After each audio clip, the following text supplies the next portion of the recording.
Danganronpa.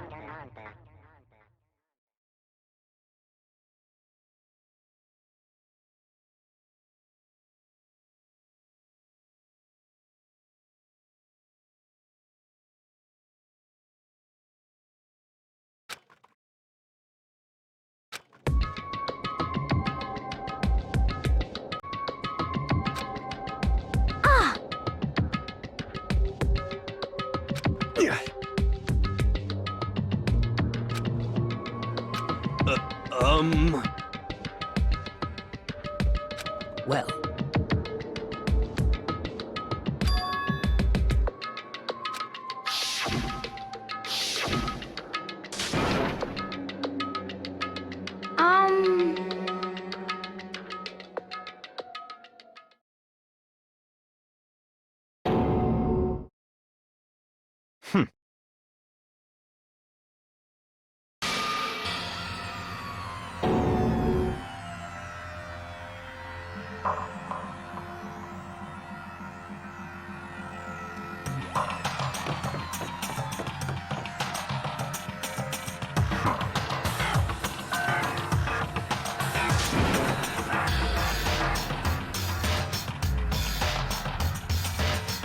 Just give up.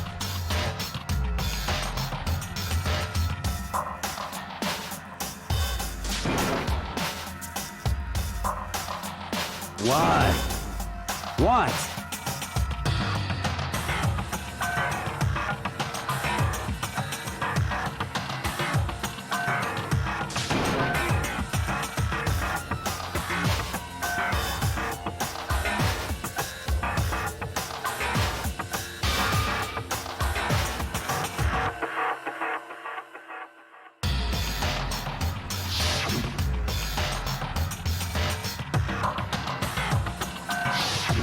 Calm down.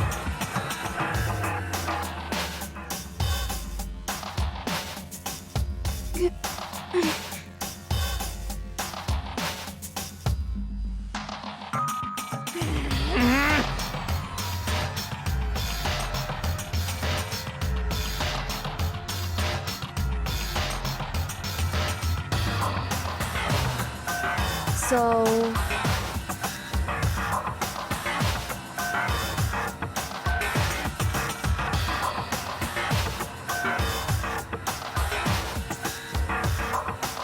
Correct.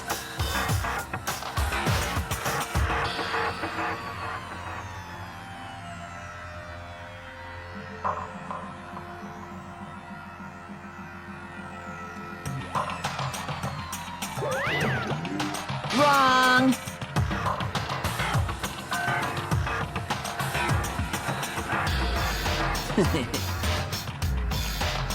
Hey,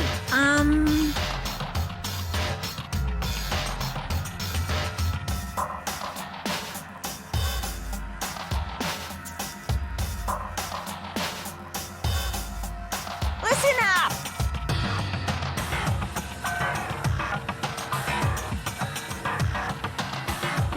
But... Come on!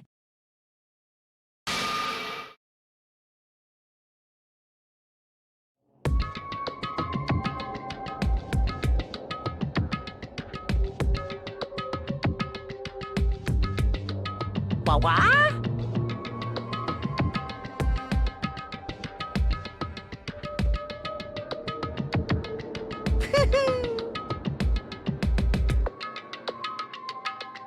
Yoo-hoo!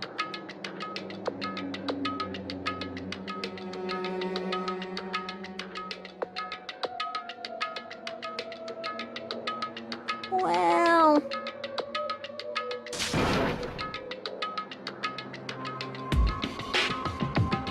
Wrong!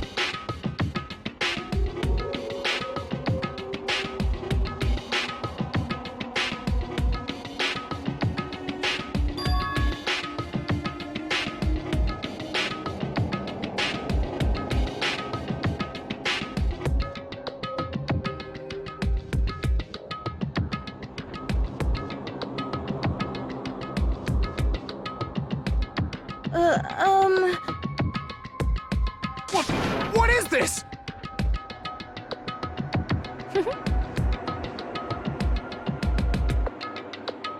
Just hold on. Stop talking.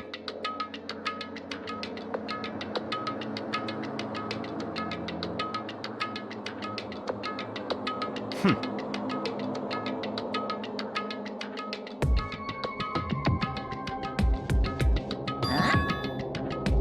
Come on.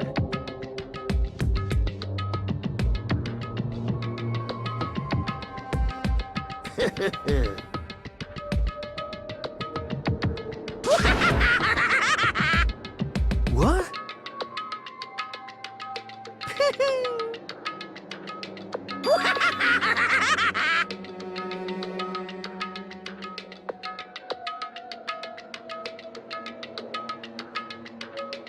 Hey, come on now.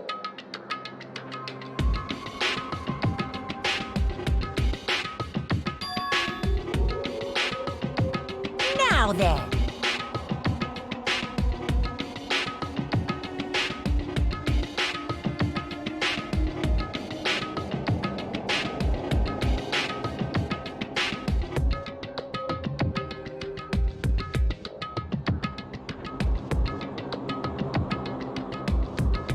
Then perhaps...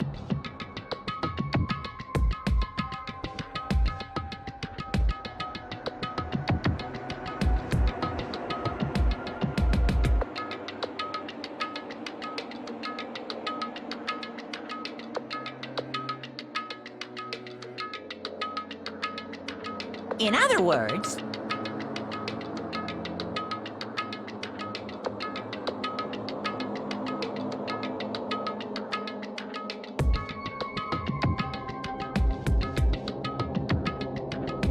Yoo-hoo!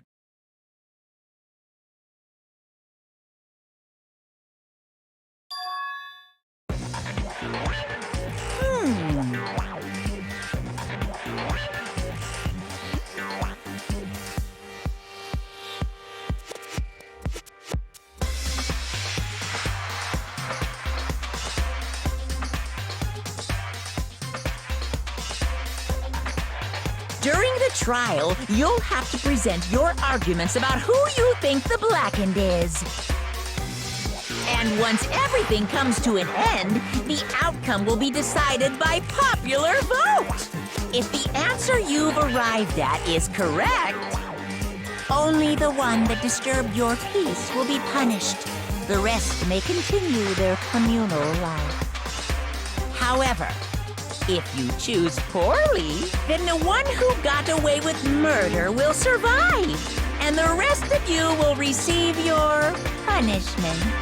Which of course means your school life will come to an end.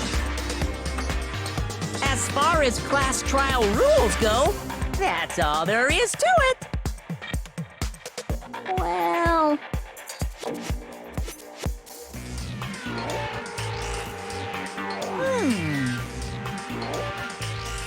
What?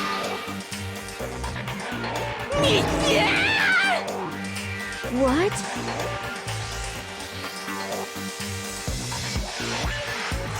Execution is execution. Execution! Electric chair. Bzz, bzz, poison gas. Torn apart like a paper plane in a hurricane.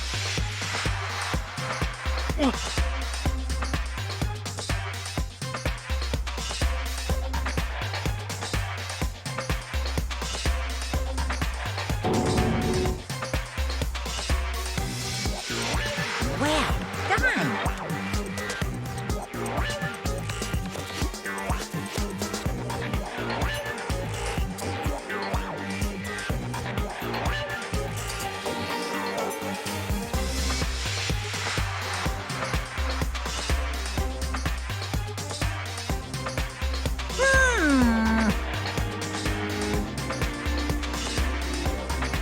Uh-huh.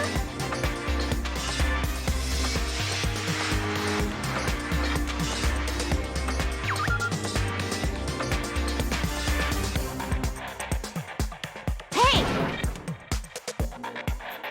The hell are you talking about? Huh? What the...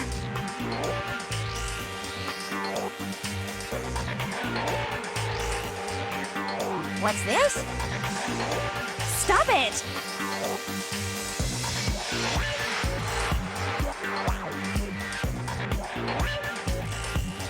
What?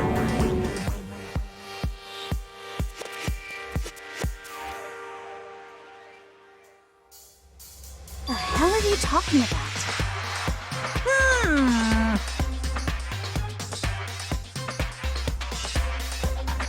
Shut the hell up!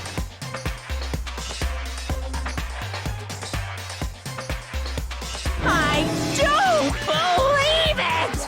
Stop it!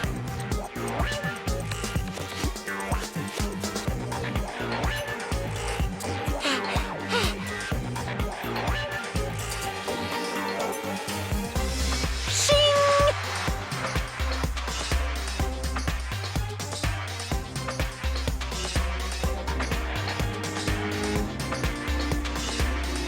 Ah!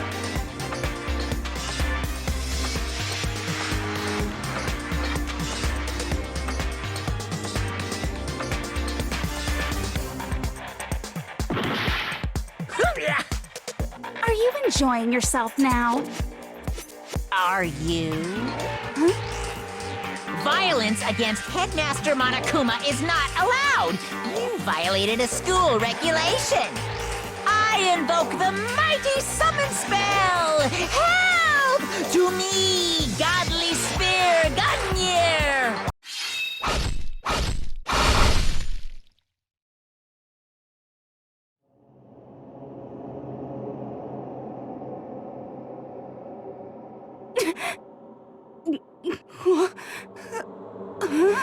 This wasn't supposed to... Why? Me?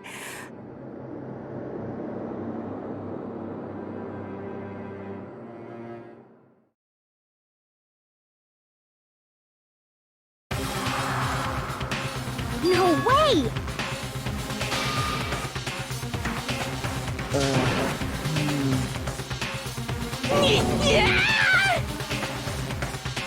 Well now.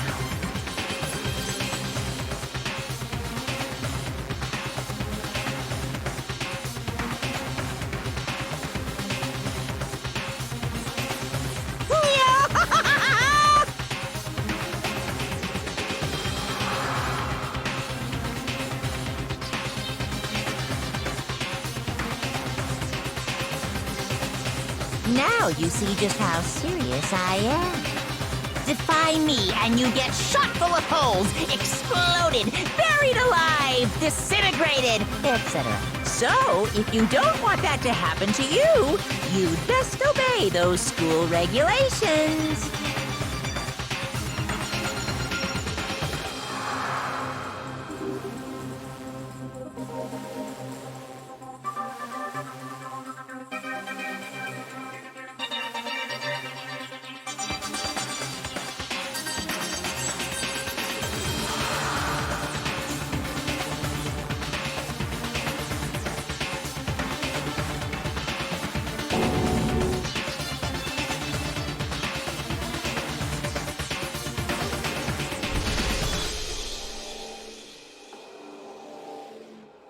Hey,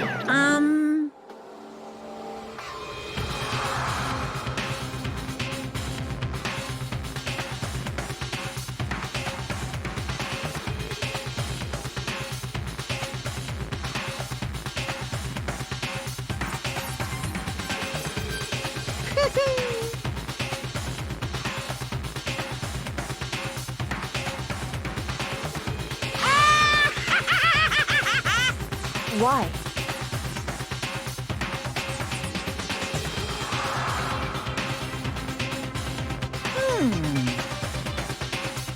I knew it. Say what?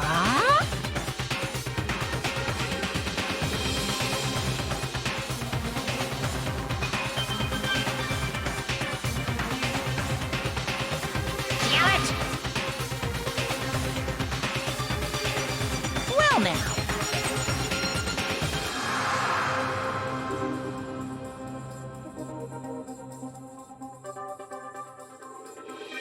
Ta-da!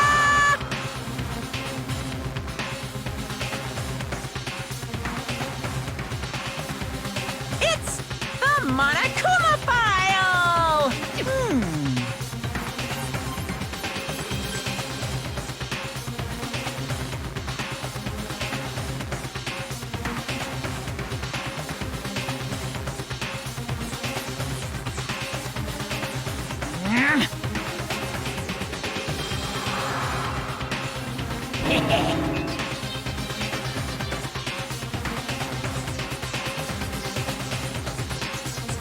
then.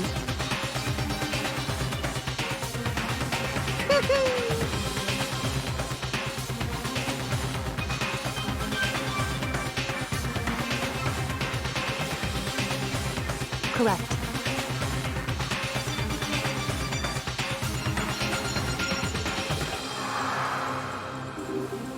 Well?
Hey.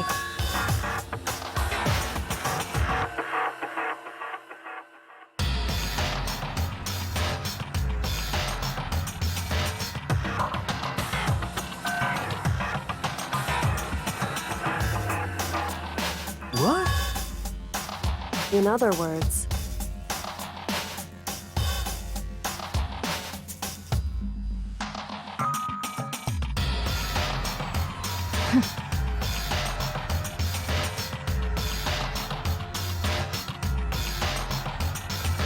What the heck?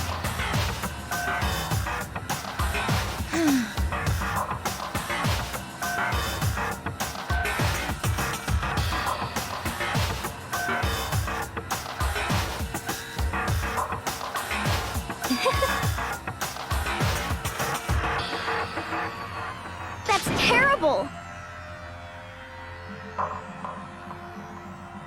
Just a second.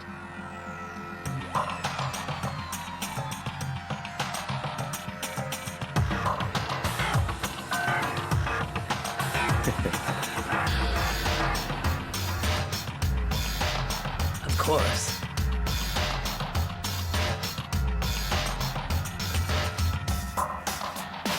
What the heck?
What?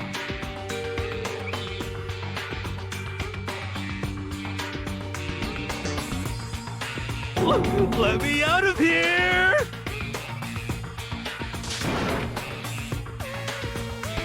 What's your problem? Hey.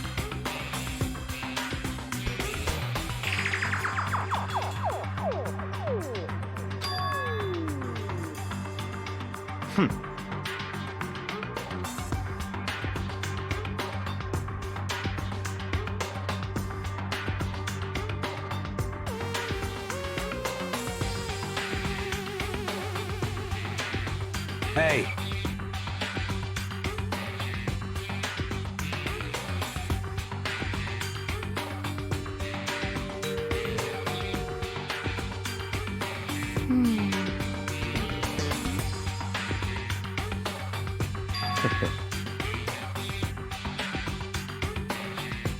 What? Stop talking.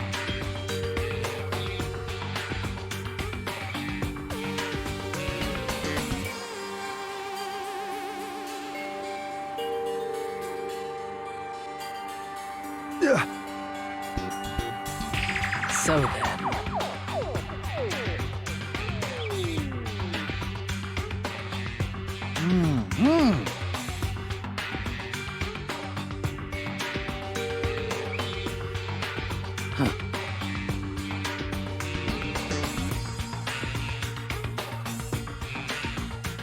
But...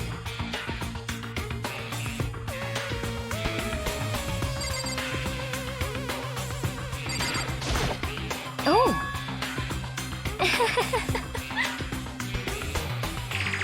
What the crap?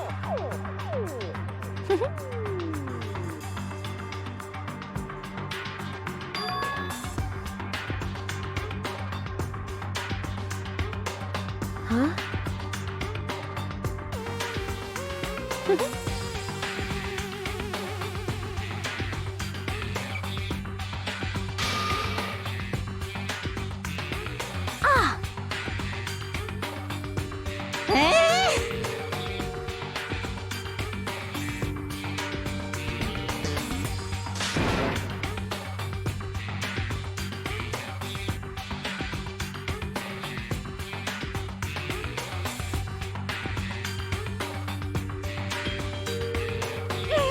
What the heck?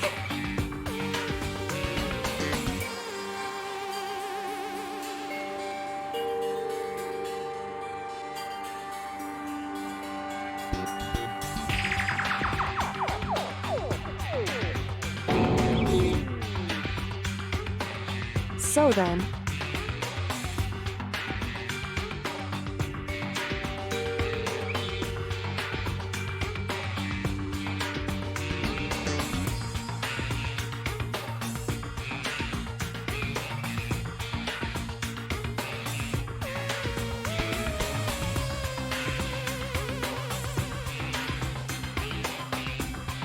So... Actually, Goodbye.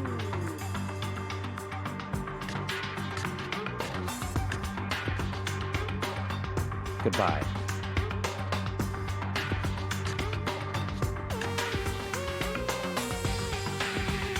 Yo.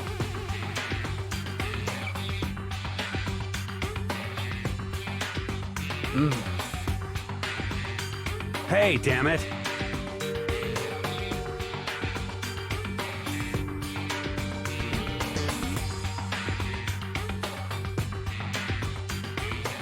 You're fucking dead.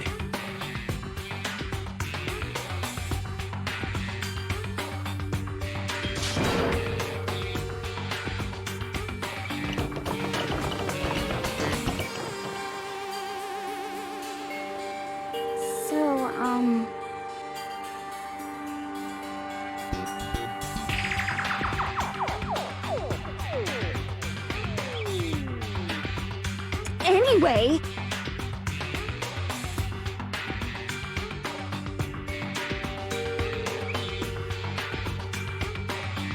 This is very suspicious.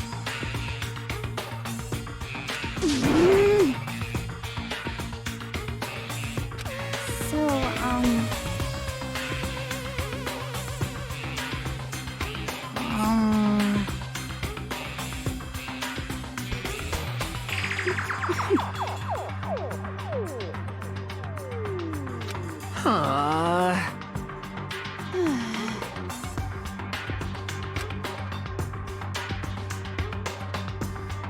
Oh, yeah?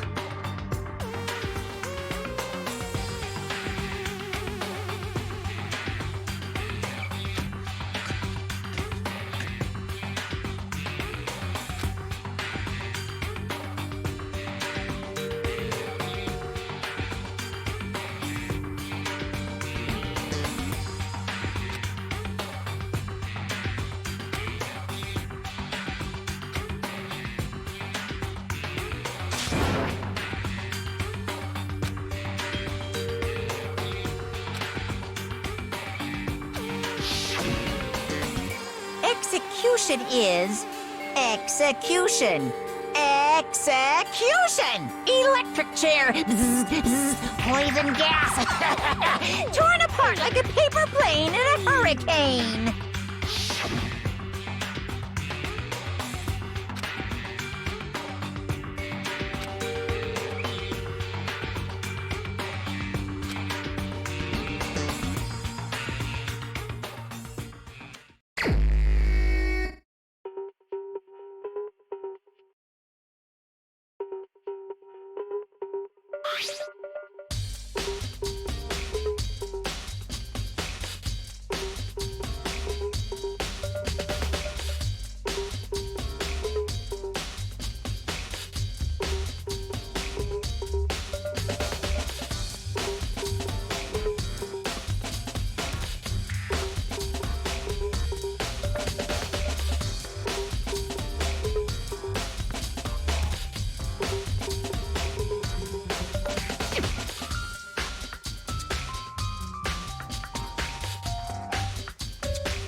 Wait. Huh.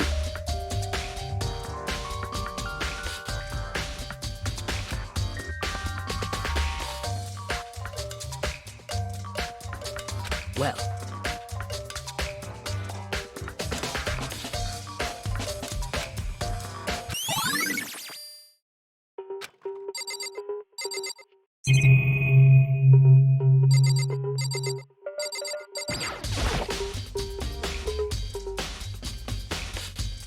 Hey.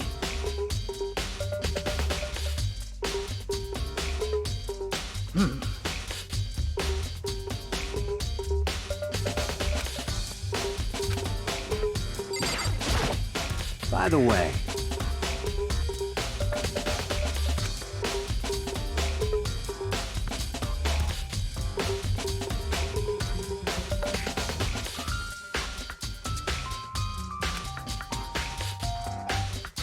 you son of a bitch! Shit.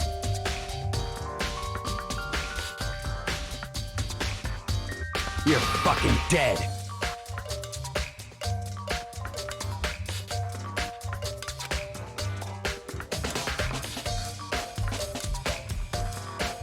Yo.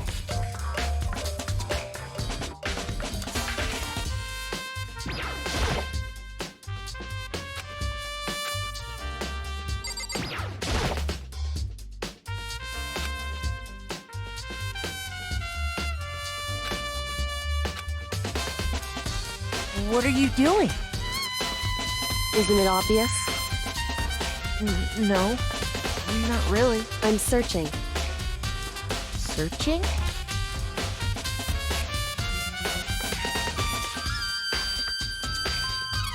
Did you lose a contact or something?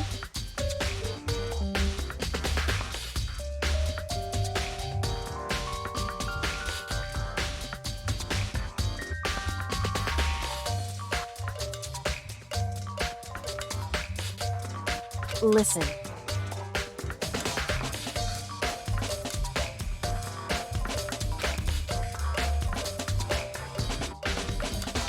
I see.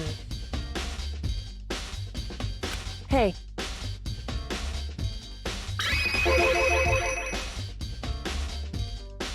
So...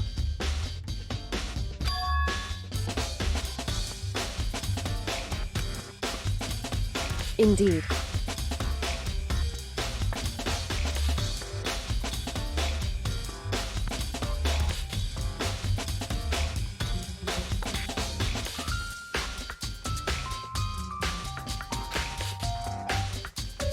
I see.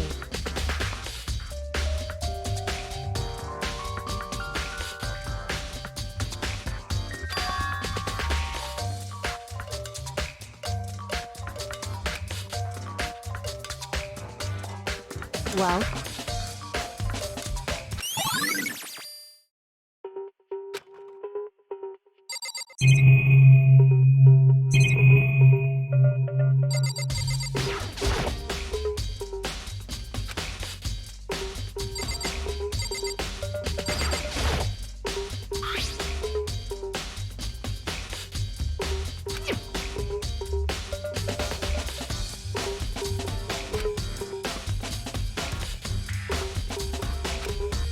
Yo. What? What? What? What?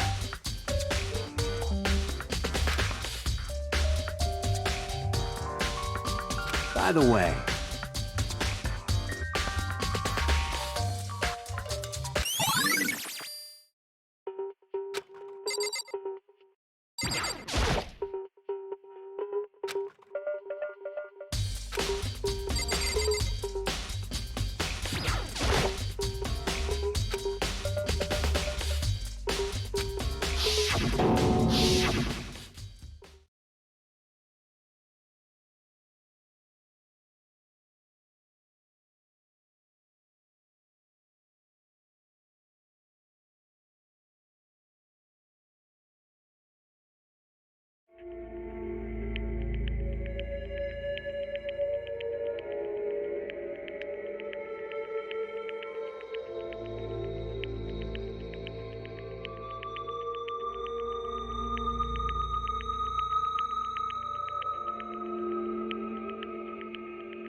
It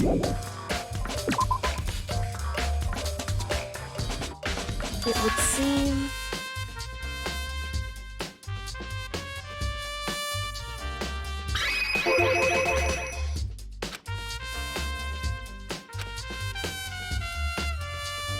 Right.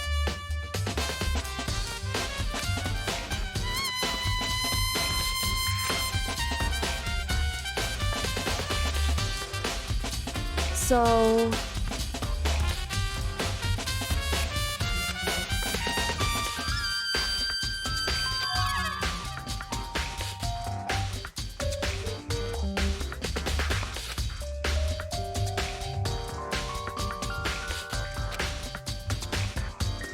Well, Makoto.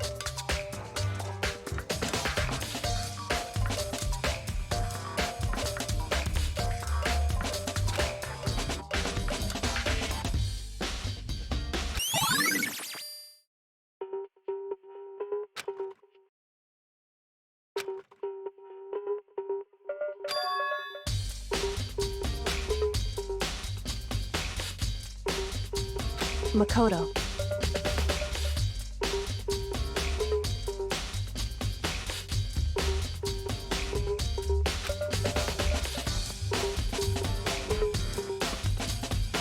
What?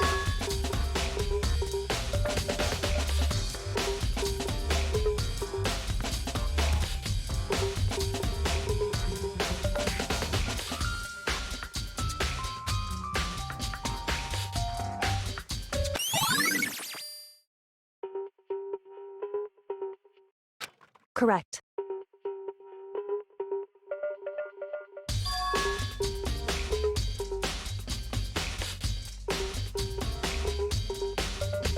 That's right.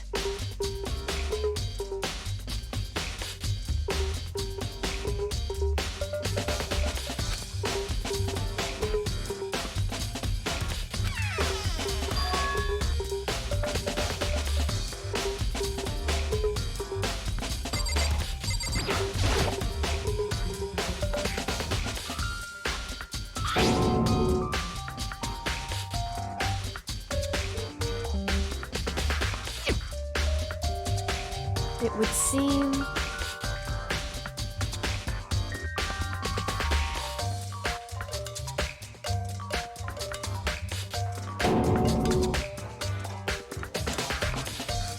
So.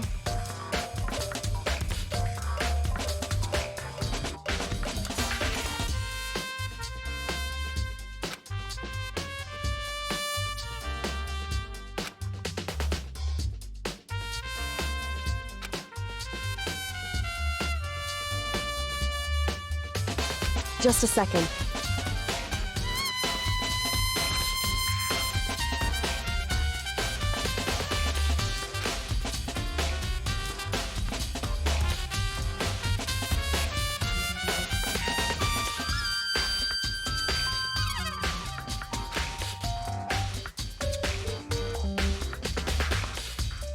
Hmm?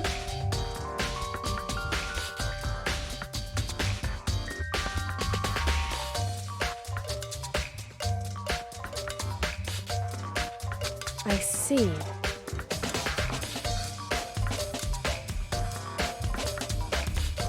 Goodbye.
Seems like...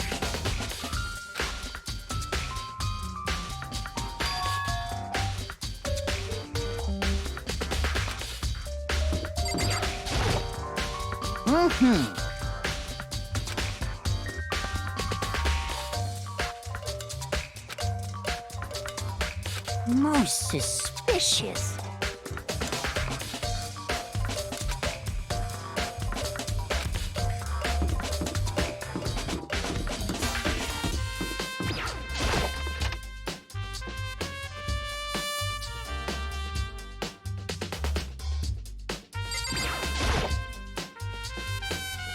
Monokuma appears!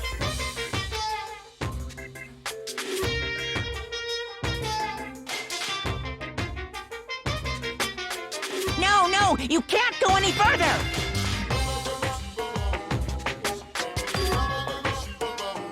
No, you can't go any further! No, you can't go any... No, you can't go any further!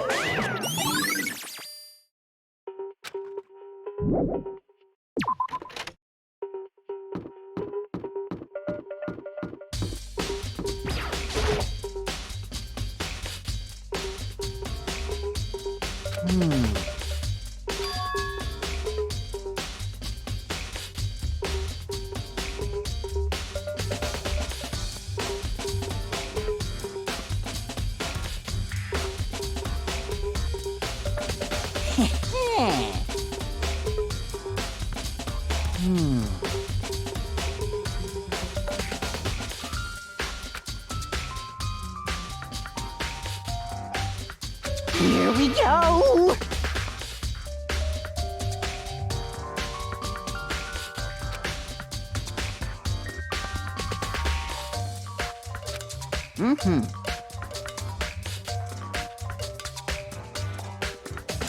Very strange.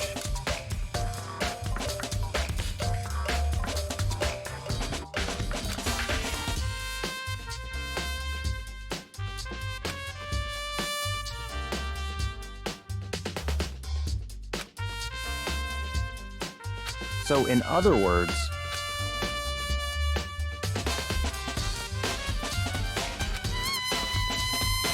so that's it.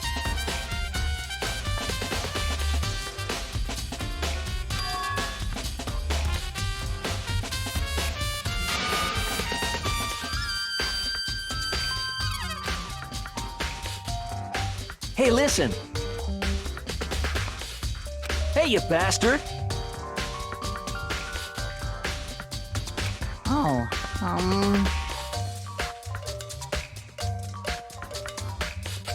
You... Is it, like... There's no way to think about this in a common sense kind of way. You know what I mean. Completely unforgivable!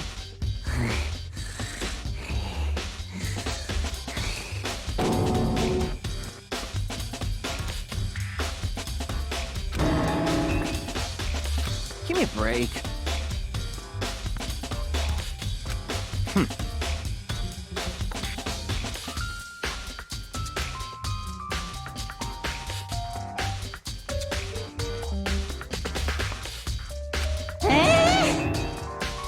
What?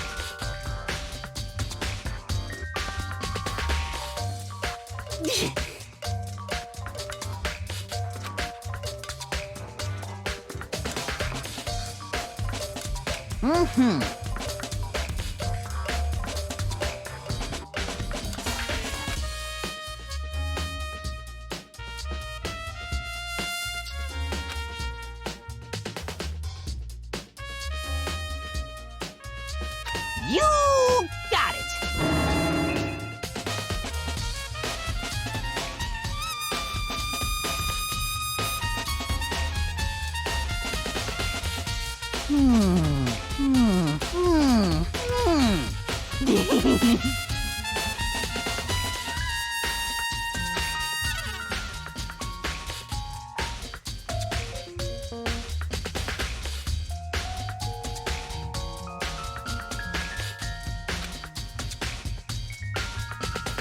Da-da-da-da!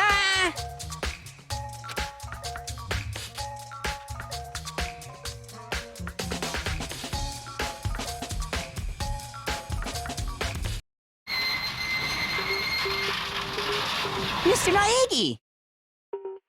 Without a doubt.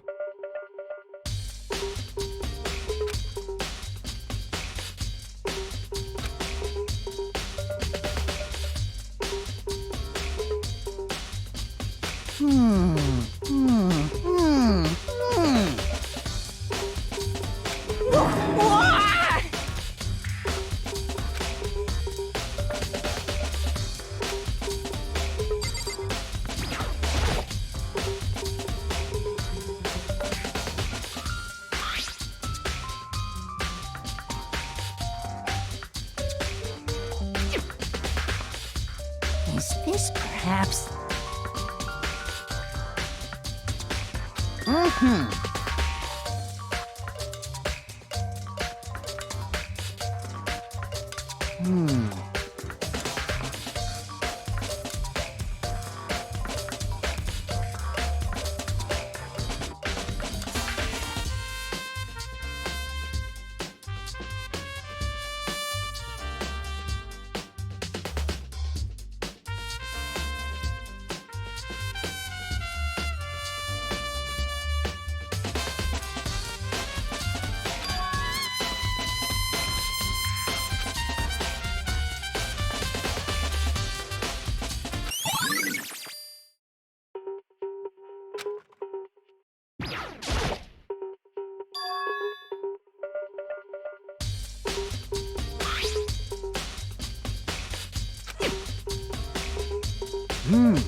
Yes, indeed.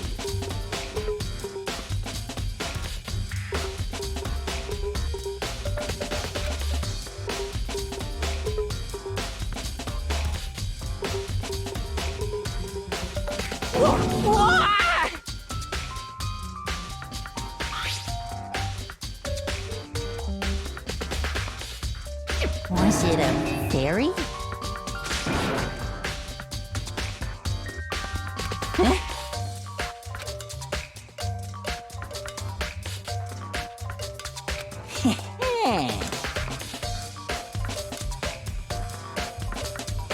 I feel as if...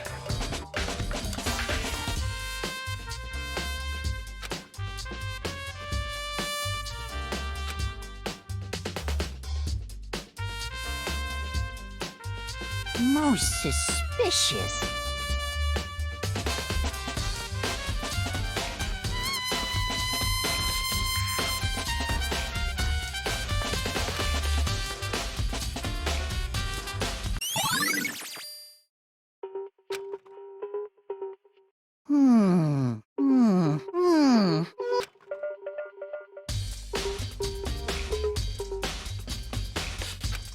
Completely unforgivable!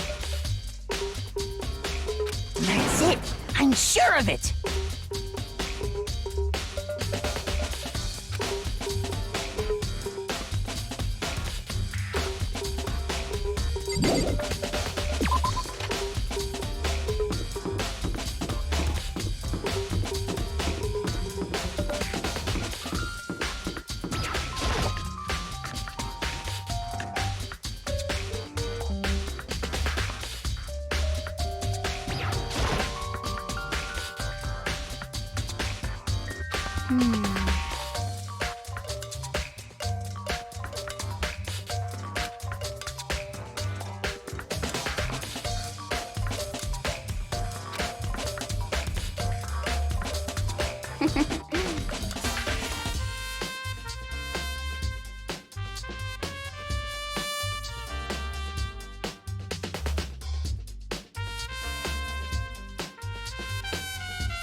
Yeah, totally.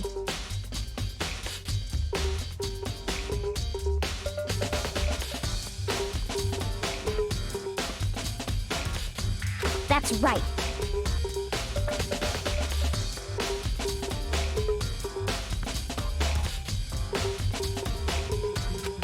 Well...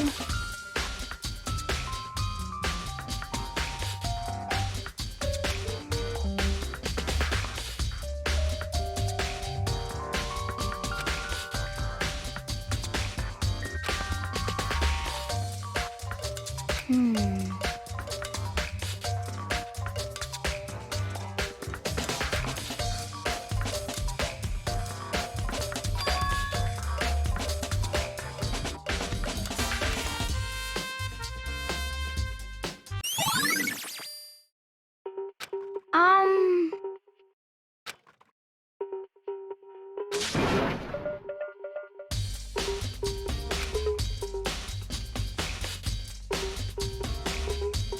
'Cause, I mean...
Maizono, the ultimate pop sensation, lead singer for a world-famous all-girl pop band. For these girls, the glowing spotlight only made them that much more beautiful.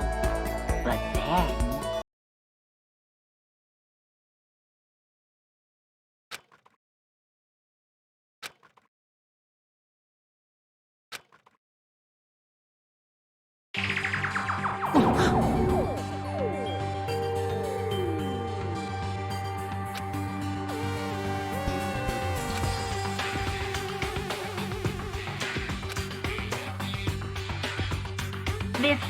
a successful team suddenly fell apart. None of them will ever perform on stage again. None of them will ever feel the warmth of the spotlight. For Sayaka, there's simply nowhere for her to return to.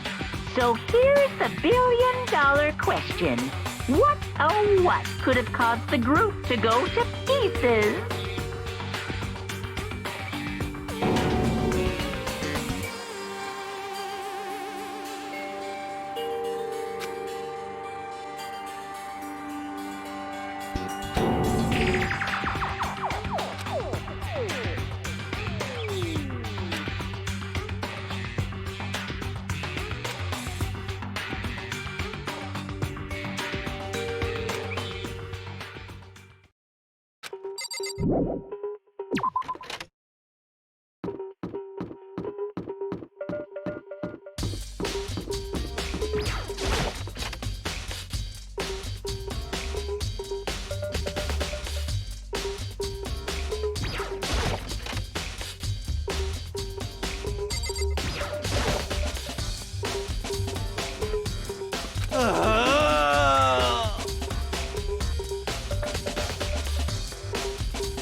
What the heck?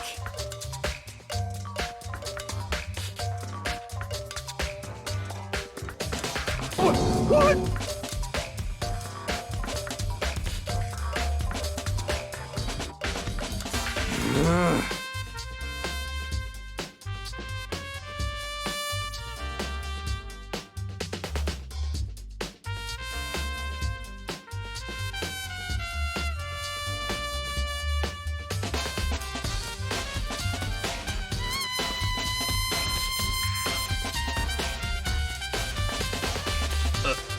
Um...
I'm getting tired of waiting. What say we just get started, It's time for the long-awaited class trial!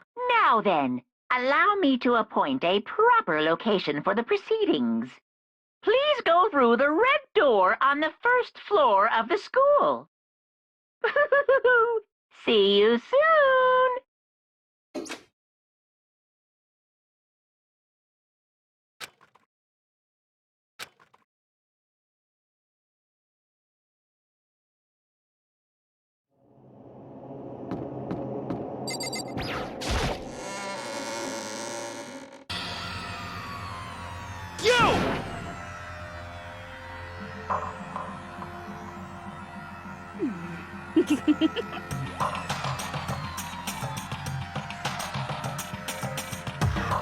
Listen to me!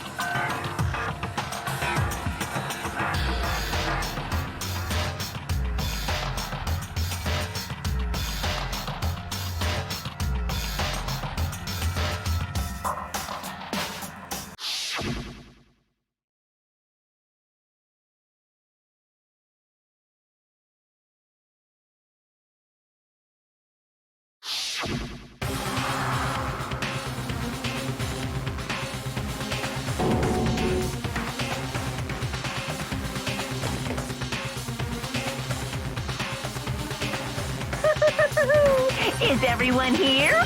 Okay then, please board the elevator in front of you, which will transport you to the courtroom, where all your fates will be decided.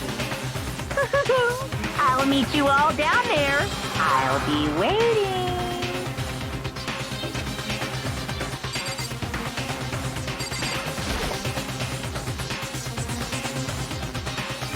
Well then. Yes, indeed. Hey.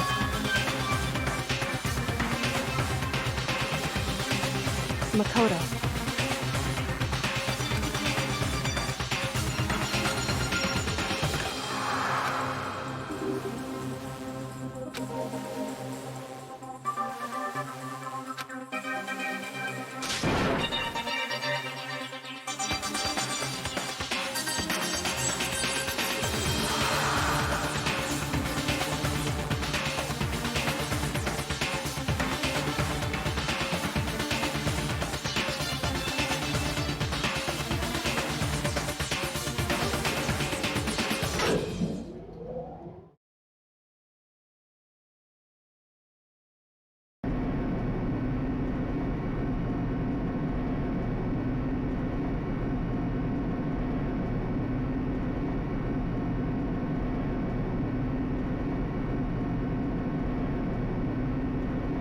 Oh,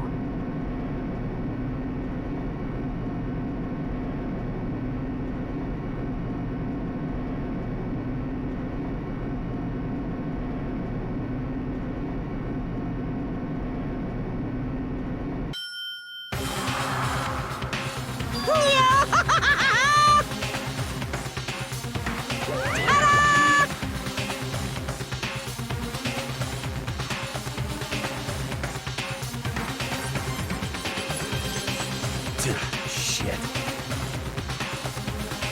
Well now. Yoo-hoo!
Let's begin with a basic explanation of the class trial. So, your votes will determine the results. If you can figure out who done it, then only they will receive punishment. But if you pick the wrong one, then I'll punish everyone besides the blackened, and the one that deceived everyone else will graduate. And the killer really is one of us, right? Of course! Okay then. Everyone, close your eyes. And whoever did it, raise your hand. Don't be a goddamn idiot. Why the hell would they raise their hand?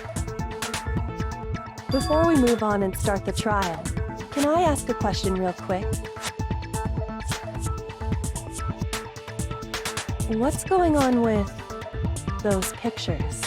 I'd feel awful if they got left out just because they died.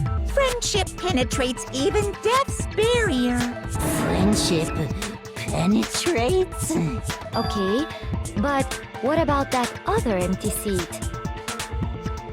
There were only 15 of us to begin with, so why are there 16 seats? Oh, no reason. It's just that our little courtroom here can technically fit up to 16 people. Okay, that about does it for the preamble.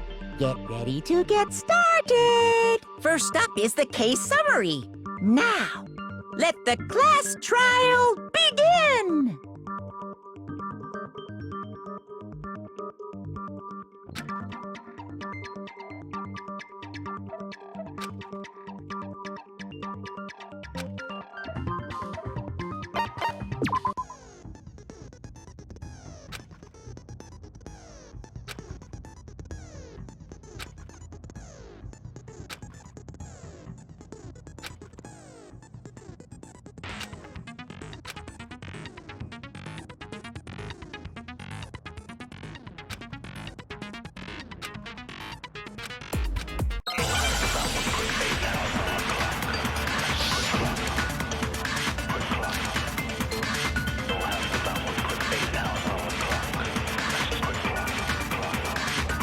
I assert that the one who was murdered was Miss Sayaka Maizono! Yeah, we know that part already. And the murder took place in Makoto's room. In the bathroom. So it seems most likely that the killer must have taken her by surprise while she was in the... She didn't even have a chance to receive it. No, that's wrong!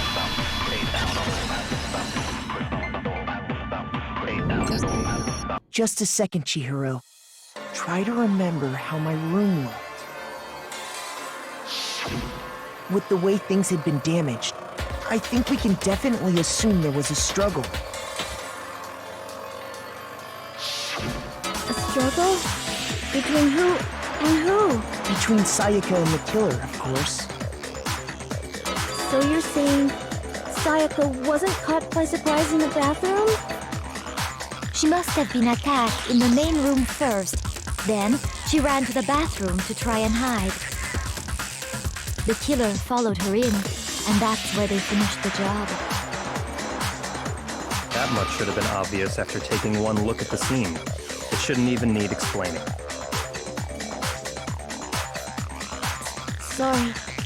Okay, so what's next? Next is the subject of the murder weapon. Wow, this is starting to sound like a real trial.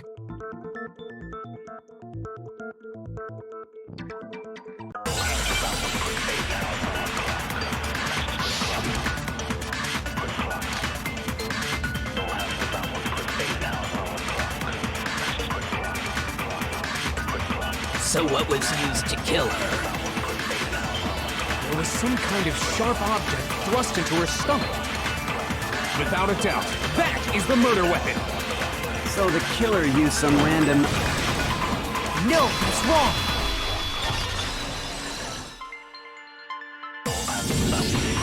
No. I do think it was a knife, but not just any knife. I'm almost positive it was a kitchen knife. Huh? A kitchen knife? After the murder, we discovered that one of the knives from the kitchen was missing. Which means that knife must be the murder weapon. Oh, yeah. I guess that makes sense. You could sort of see the weapon sticking out of her stomach. And if you look real close, I could totally see that being a kitchen knife. Okay, so the murder weapon was a kitchen knife, but where does that get us? I mean, we all know Makoto killed her, right? That's right. Makoto's room was the scene of the crime. What more proof do you need? Hold on a second. Let's draw our conclusions after we've presented our arguments. Otherwise, what's the point of the trial? Well, we can talk all we want. It's not going to change that conclusion. I don't think that's true at all. I'm sure if we keep at it, something new will reveal itself. You really believe that?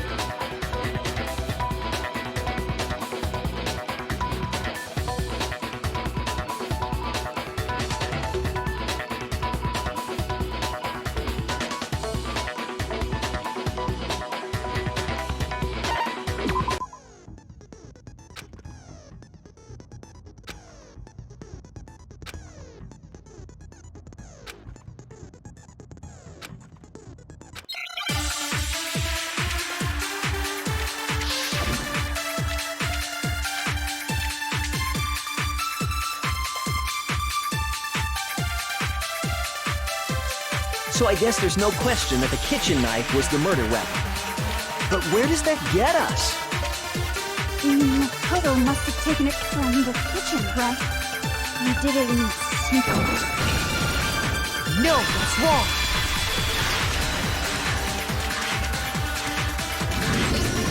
Okay, wait. Hold on.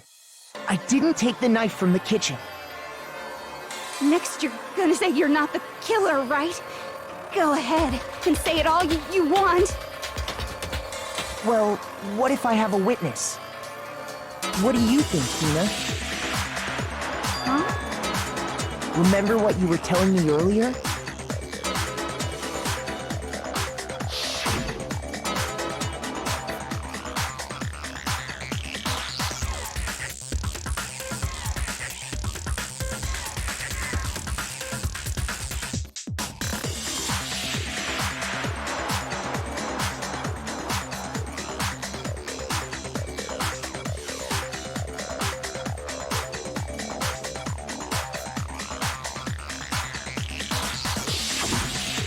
Just to be perfectly clear, the knife disappeared while you were in the dining hall, correct?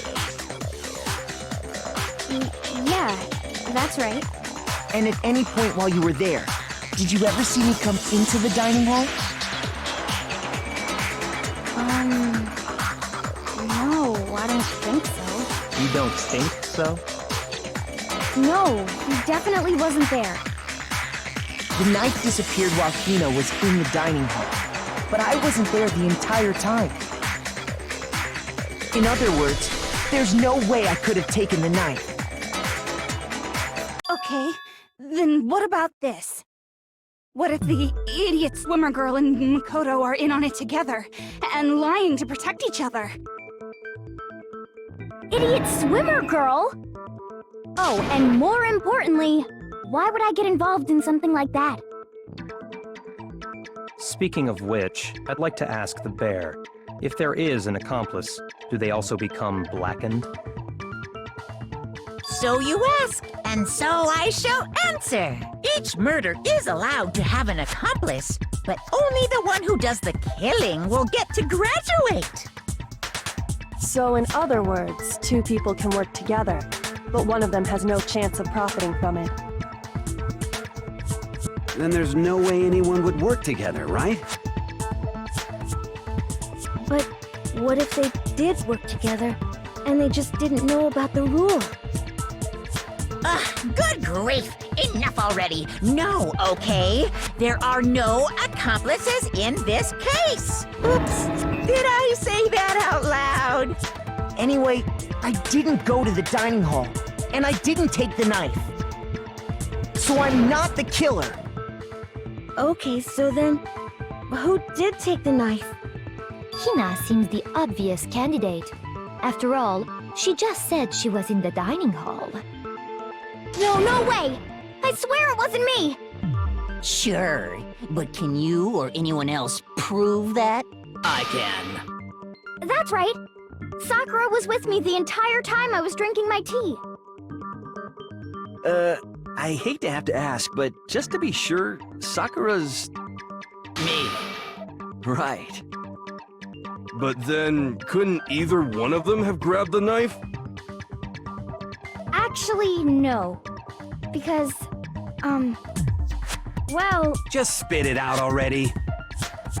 I stayed in Hina's room last night.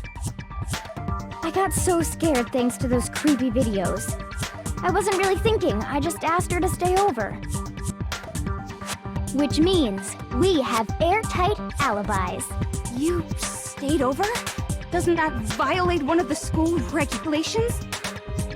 We're not allowed to sleep anywhere but the dorms, but it doesn't say we have to stay in our assigned room. So, I don't think that's a problem. It is a problem! A boy and a girl spending the night together? It's unwholesome! But I'm a girl. You are? Oh my gosh, I'm so sorry! But if it wasn't either of you, then what other possibility is there? Actually, there is one other possibility. Right, Hina? Oh, yeah, that's true. One other person did come to the dining hall while we were there. Why didn't you say so in the first place? Well, because they're not here anymore.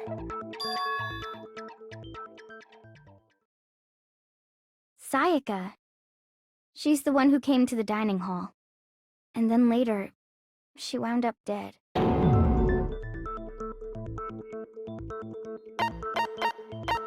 I got it! Then, Sayaka is the one who took the knife? That's the only possibility. And thinking back on it, she was acting kind of unusual. When she came into the dining hall, she didn't even look at us. She just went straight to the kitchen. As she left, she said she just wanted a drink of water. But most likely... Then the person who took the knife was the victim herself! I'm sure she just took it for self-defense. So you're saying the knife she took was then taken from her, and she was killed with it? In that case, you may not have taken the knife, but you still could have killed her. What? See? He did do it after all! No, you're wrong! So, that's how you would twist the argument and send us all off in the wrong direction? You possess a most terrifying talent.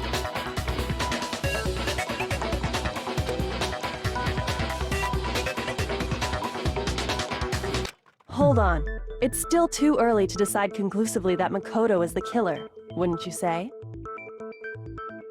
Because you see, if the room did belong to the killer, then they did something most bewildering. And until we unravel that little mystery, you simply can't declare that he's the killer. Bewildering? What the hell are you talking about? Something was missing from the scene of the crime that by all rights should have been there. You know what I'm talking about, don't you?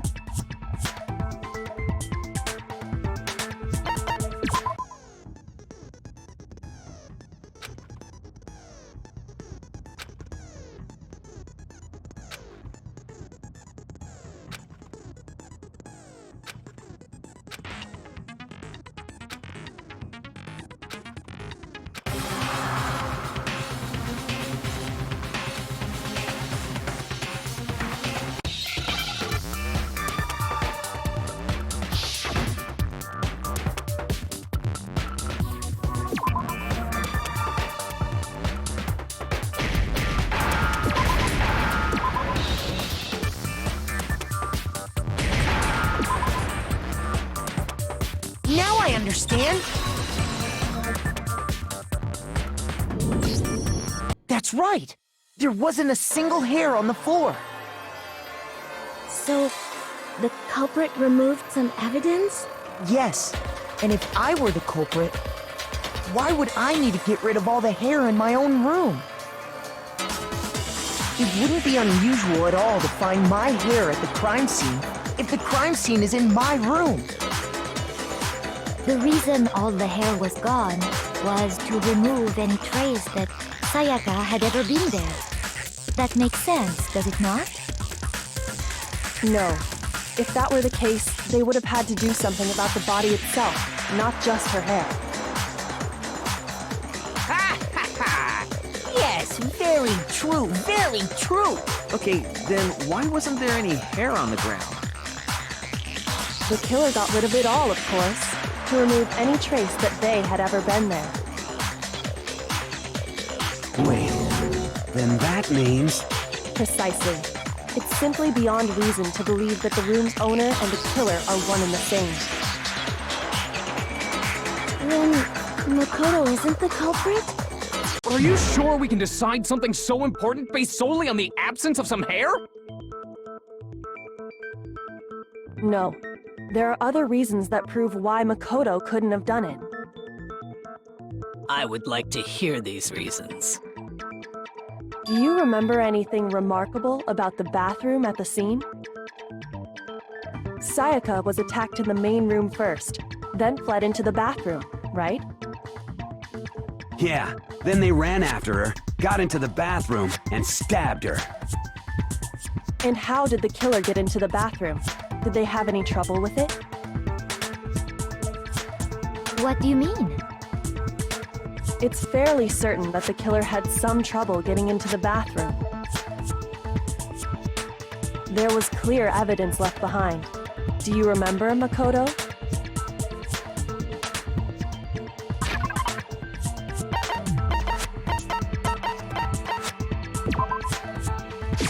I got it! Evidence that the killer had trouble getting into the bathroom. You're talking about the doorknob, right? Huh? The doorknob? What doorknob? The doorknob for my bathroom. It was completely broken. See how the top part was unscrewed? And the doorknob's about ready to fall off? Oh, yeah, true. But what does it mean? In trying to bypass the lock, they ended up nearly removing the entire doorknob. This is another most bewildering act for the room's owner. It proves Makoto is beyond suspicion. So what? You're saying he wouldn't break the door in his own room? But if the only choice you have is to break it, you break it. There's nothing bewildering about it. You still don't see? Okay then. Let's take another look at how the incident unfolded. Hopefully that will help you understand.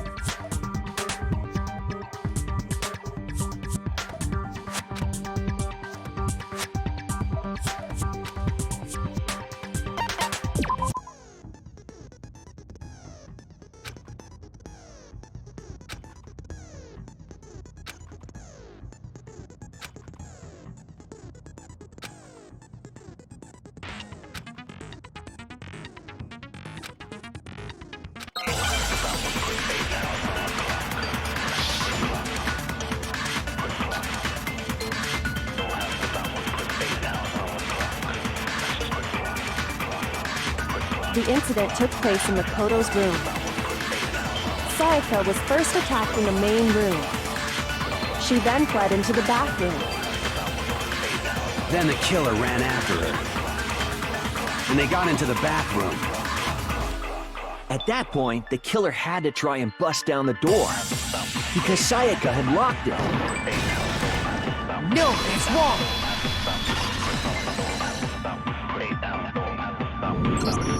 The reason my bathroom didn't open wasn't because it was locked. After all, the girls' rooms are the only ones with locking bathrooms, right? Yes, now that you mention it, that is true. Then why didn't your bathroom door open? Because it was stuck. Huh? What are you talking about? My bathroom door doesn't fit in the frame quite right. Monokuma over there can testify to that. Yup, true as true can be. But you know, you're supposed to be the ultimate lucky student, right? But to have such a cruddy door, that's not lucky at all. So the reason the door didn't open was just because it was stuck. But the killer didn't know that and assumed it was locked. So they tore apart the doorknob to get in.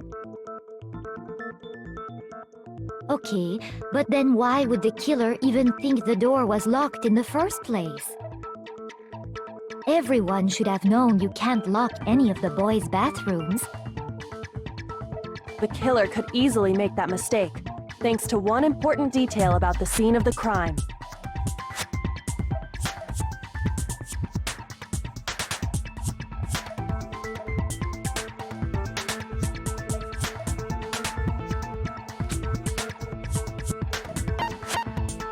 I got it! The killer must not have realized that it was my room. What? Are you saying the culprit didn't even know where he was? That's inconceivable! And yet, he's absolutely right. Say what? Well, to be more specific, What the killer didn't know was that Makoto and Sayaka had switched rooms. Which is what led to the misunderstanding about the bathroom. If Sayaka had been in her own room, then There would have been a lock on the door, and they would have had to break through! So they had no idea how unnecessary their actions were. ultimately, we can't know if it came open by force or simply by accident. But the killer must have been considerably confused, with no idea how they actually got the door opened. Regardless, it was a pointless act. Wasting time trying to break down a door that wasn't locked is... definitely something I wouldn't do, since I would have known exactly why it wasn't opening, right? That is a definite possibility. So the killer would have to be someone who didn't know they'd switched rooms? Then Makoto couldn't have done it. Okay, then who did do it? I'm sorry, but I give up! Quit without saving! But what happens if we can't decide on who we think did it? Well then, why don't we just vote right now? Majority rules! Majority rules? You really think that's a good idea?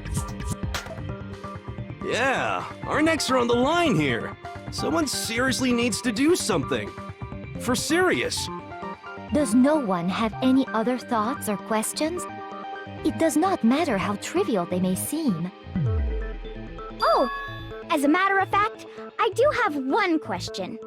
Oh, you... You don't gotta sound so disappointed.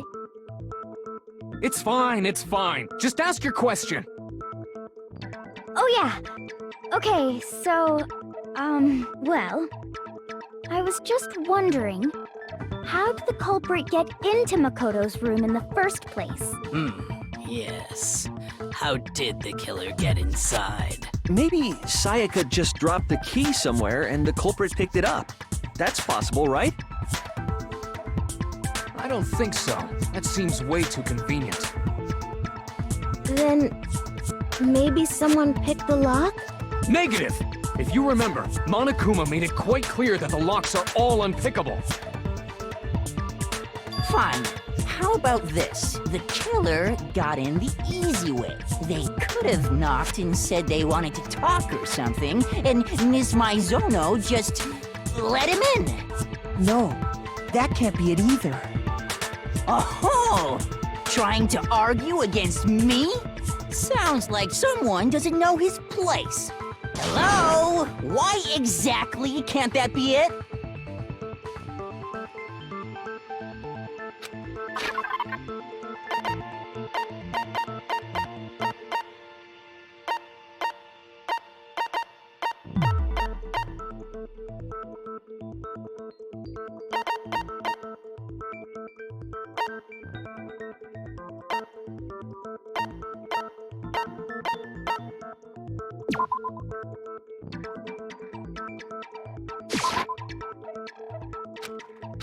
Shoot!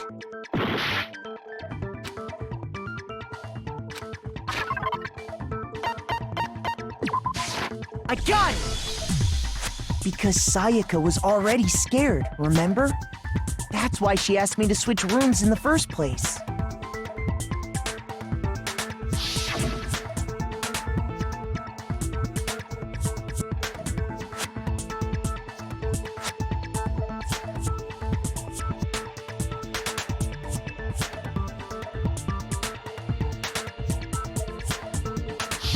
Knowing what she'd been through, I just can't believe she would have opened the door for anyone. What if her being scared was a lie? Huh? What the hell is that supposed to mean? Why would she lie about something like that? I know you don't want to consider it, but look at this and tell me. Can you still deny the possibility?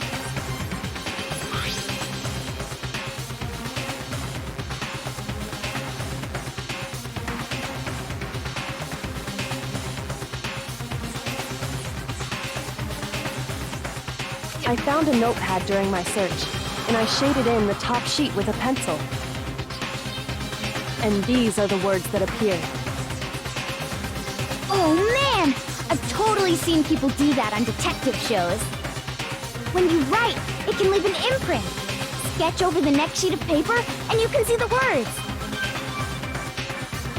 When I saw that, I was like, holy crap! I'd better make sure I rip the paper out before I use it from now on. It's a pretty old-fashioned technique, but even the classics can be surprisingly useful sometimes. Oh, and I should also mention, I found the notepad on the desk in Makoto's room. Huh? Which means only someone who had been in Makoto's room before the incident could have written it. Then either it was Makoto who lived there, or Sayaka who switched rooms for a single night. So, Makoto, did you write this? No, I didn't. But... Of course you didn't, because the note also bears a perfectly legible signature. Sayaka's signature.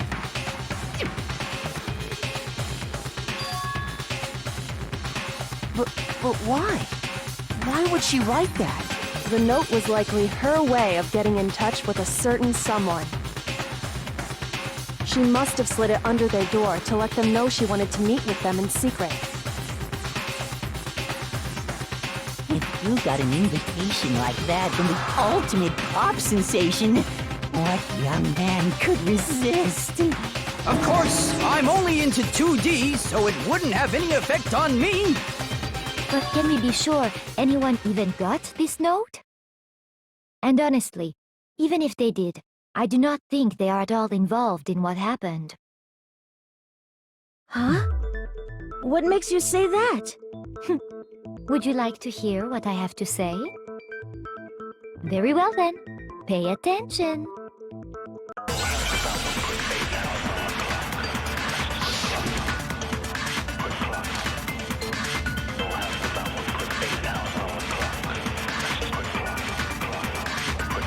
Sayaka and Makoto switched rooms, correct? But in the note, the place they were asked to come to, it specifically says, my room. I see. So if someone read that note, then they would have gone to Sayaka's room. Exactly. The room that Makoto... No, that's wrong!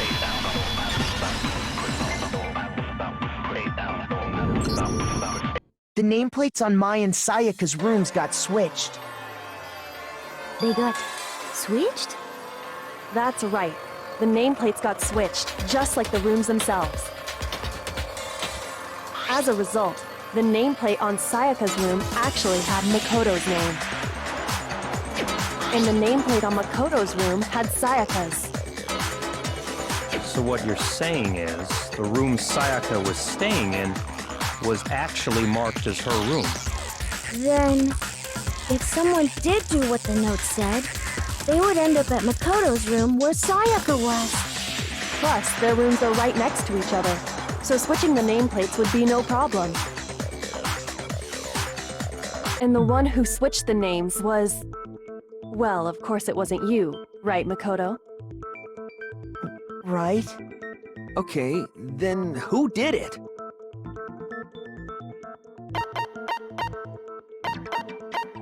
I got it! Me and Sayaka were the only ones who ever knew about us switching rooms.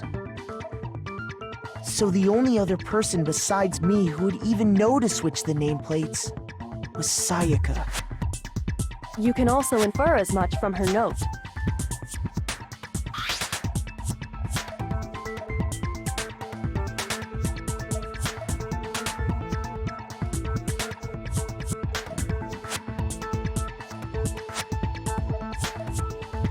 She specifically tells the reader to check the nameplate.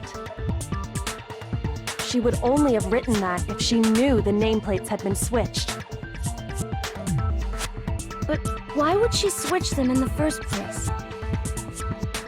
She wanted someone to come to the room she was in, and also hide the fact that it was Makoto's room. What? Inviting someone to your room but not telling them you'd switched rooms. Why would anyone do that? To understand that, we first need to understand what happened after she invited the person into the room. That's where the answer lies. What happened then was probably whoever she invited over came in and attacked her. We figured it out! We know who did it! Whoever she invited over is the culprit!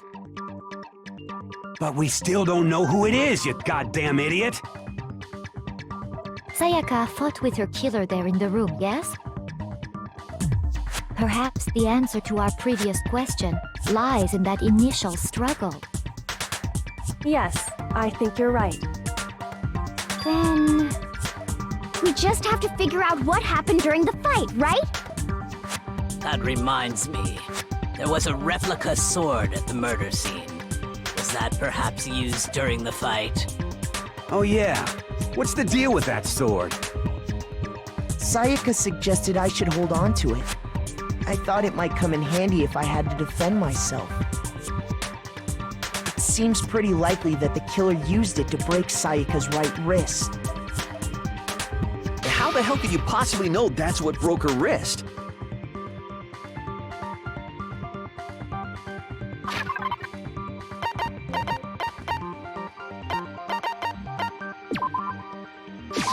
I got it! All you have to do is take a good look at her broken wrist, and it should become pretty clear. Right there where her wrist is all swollen, there's something glittery there. See?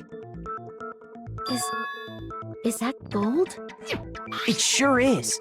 Specifically, the gold coating from the replica sword. You barely have to touch that stuff, and it'll stick right to you. And there's some on her wrist because... I got it! Because she got hit with the sword! Right there on her wrist! I see. And so the truth draws ever closer. All right, then it's about time to solve this mystery.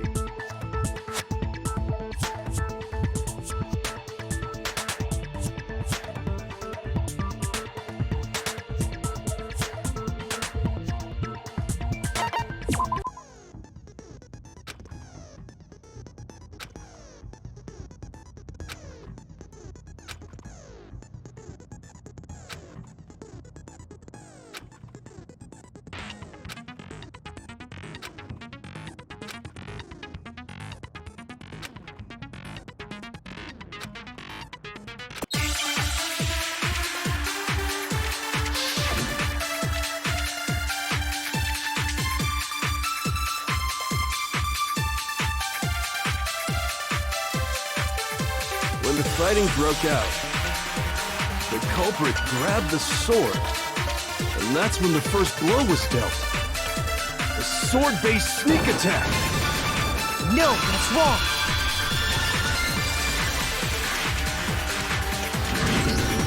Actually, no. I don't think the fight started with the sword. Why not? Because the sword's sheath had been scratched. See? There's a gash in it. Like someone cut into it with something sharp. Something sharp? You mean like the kitchen knife? That was the only sharp thing found at the scene. Stop jumping ahead! Slow down and explain it so I get what the hell's going on. If the sword was used first, there wouldn't be any explanation for the scratch on the sheath. If you were going to attack with the sword, you'd take it out of the sheath first, right? That's true. With the sheath on, it'd be heavy and bulky and useless as shit. Okay, so how did the sheath get damaged? If they got attacked with the kitchen knife, maybe they grabbed the sword as a defensive impulse. In that situation, there wouldn't be any time to actually unsheath the sword. So you're saying the sword was initially used to defend against an attack from the knife? Which means whoever had the kitchen knife was the one who attacked first. I think I get it! So here's how it all played out. The culprit came in, found the kitchen knife hidden there somewhere. Then they took the knife and attacked Sayaka before she knew what was happening. So she grabbed the sword to defend herself, but then the culprit took that from her too. Then, after they broke her wrist with the sword, they took the knife and finished it.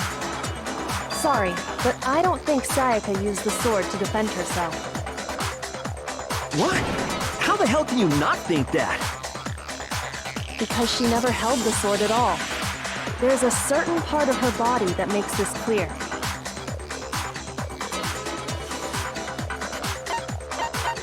I got it!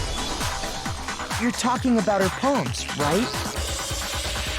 The palms of her hands were perfectly clean, so I don't think she ever picked up the sword. How can you know that just by looking at her palms? Like I said before, the gold coating on that sword comes right off. All you have to do is touch it. In fact, if you look, you'll notice that a lot of the gold has already come off the handle. It's safe to assume that's because whoever used the sword got some of it on their hands.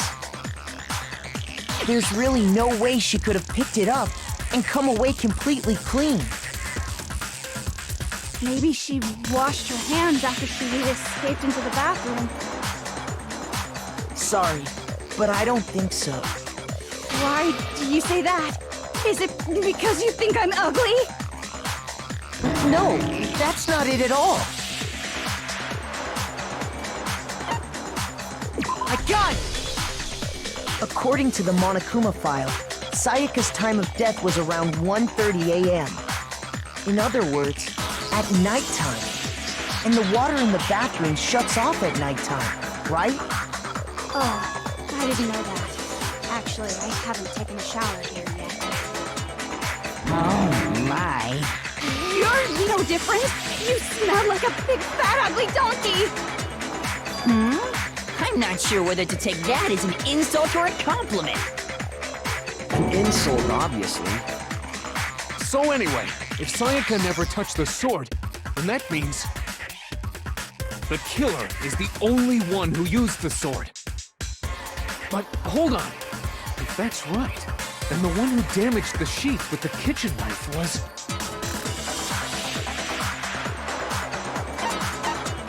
I got it! Sayaka? She had the kitchen knife? But we already said that the attack started with... The person with the knife attacked first, and the sword was used as an impromptu defense. Then the one who attacked first was... Sayaka? Now do you understand? She wasn't a blameless victim in this. No, far from it. It's almost as if she'd been planning to commit a murder of her own.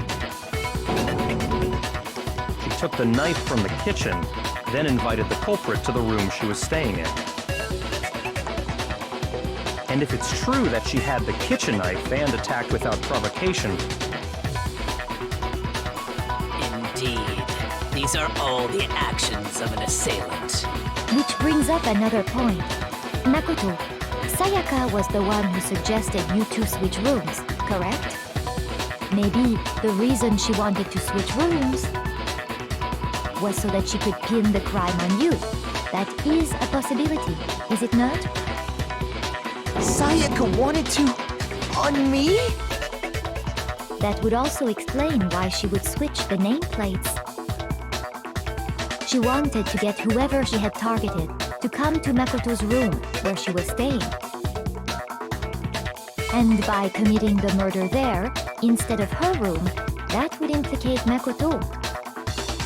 But for that to work, the target had to be lured out while still keeping the room swap a secret.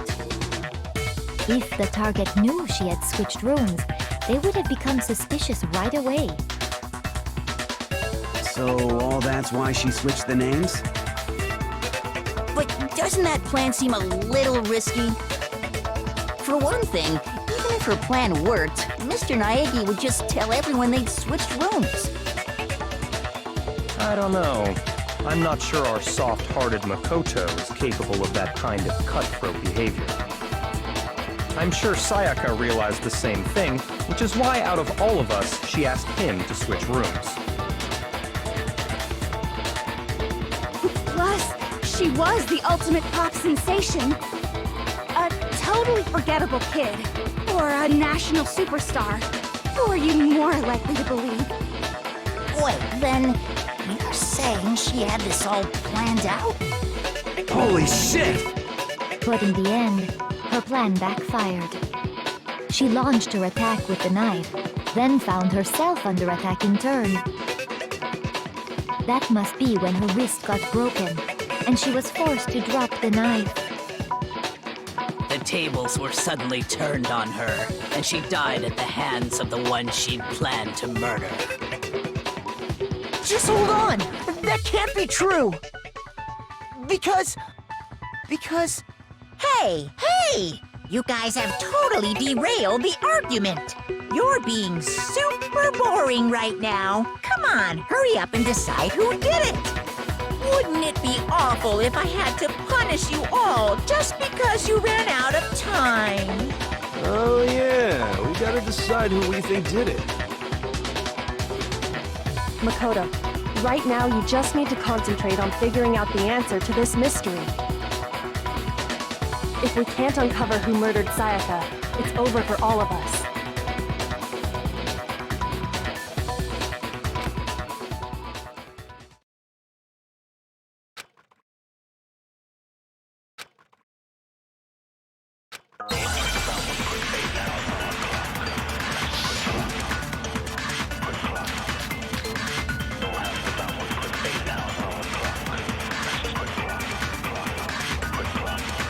It's easy just to say, hey, decide who did it. But there just aren't any more clues, right? Very well. Then let's review all the clues we've found up to this point one more time. Do we really have time for all that? Die! If we don't do something, we're all gonna die!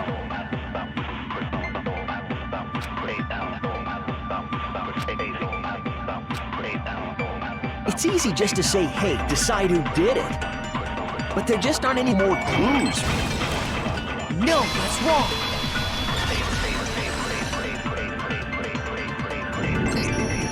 there still might be one clue left. Sayaka's dying message. Dining? Wait, what did you say? The dying message. She wrote something on the wall behind her, remember? 11037. Written in her own blood. There must be a clue about the killer hidden in there. Well, before we get too far into that, I need to ask, can we really be sure that Sayaka is the one who wrote it?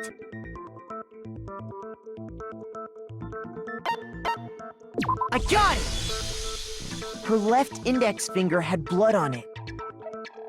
That could only be because she used that finger to write the message. I see.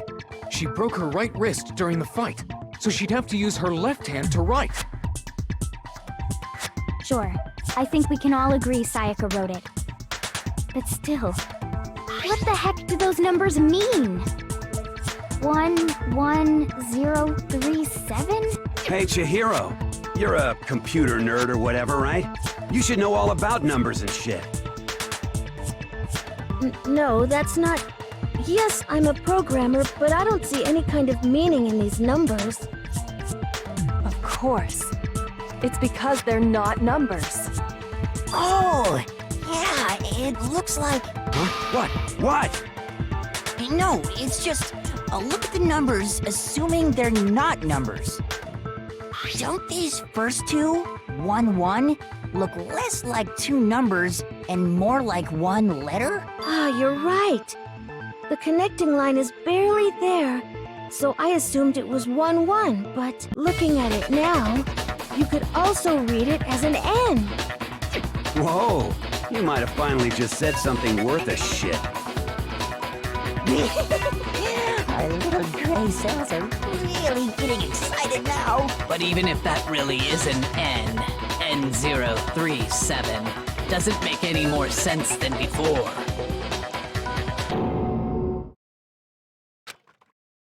Rotate the image 180 degrees.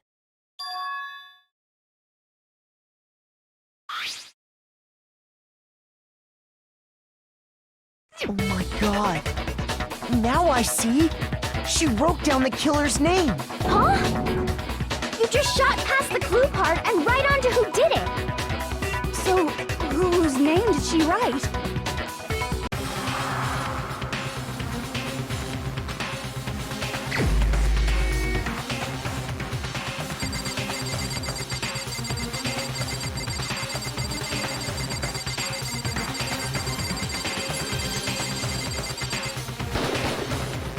Here's my answer.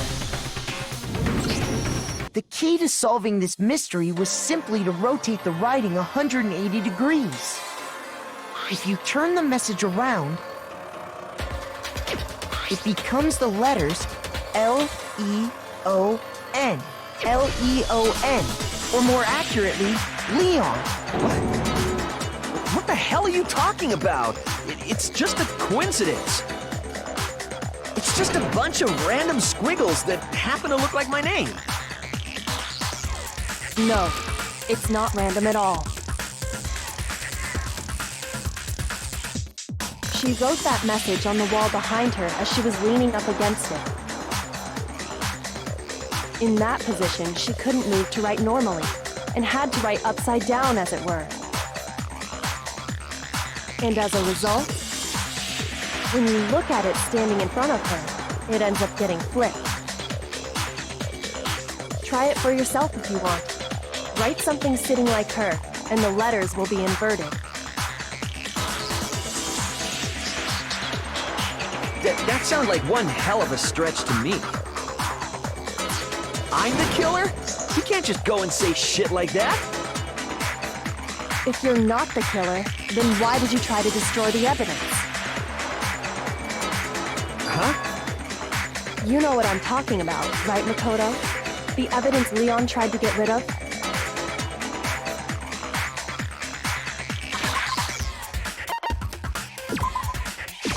I got it! You mean the burnt shirt piece I found laying on the ground by the incinerator, right? As the killer stabbed Sayaka, they must have gotten some of her blood on them. And to dispose of the shirt covered in the victim's blood, they threw it into the incinerator. But one piece burned off and got left behind. And the killer didn't notice. If they had, they most certainly would have panicked. Isn't that right, Leon? But is one scrap of fabric enough to conclude that Leon is guilty? Yeah, I mean, Leon's not the only one wearing a white button-up. That's right. There are plenty of other people here with shirts like mine. With just that one little charred piece, there's no way you can say for sure who it belongs to. You're right. That alone isn't enough. But there are some other points that may reveal the truth. Are you finally starting to understand? The answers to all the riddles are right here. Yeah, I think so.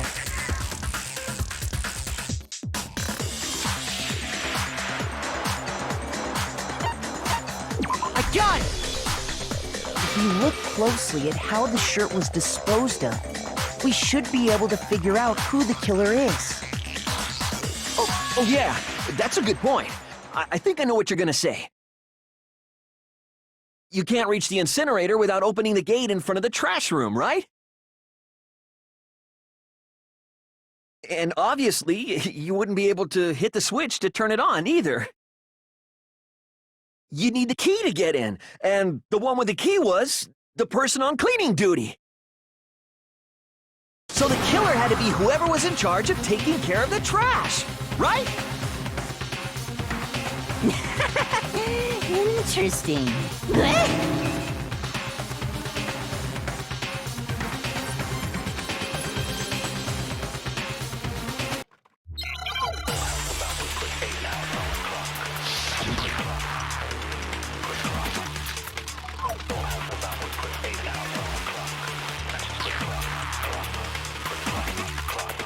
key to the trash room.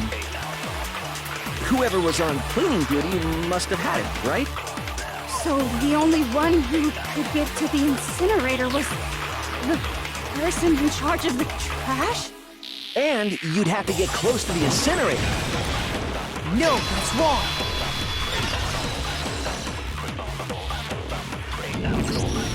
Hold on. I think I know how someone could dispose of the evidence without using the trash room key. But if you can't get past the gate, you couldn't possibly turn on the incinerator, could you? Yes, you could. If you used this. What is it, some kind of glass ball? It's busted to hell. Actually, it was supposed to be a crystal ball, but, But how would you use it?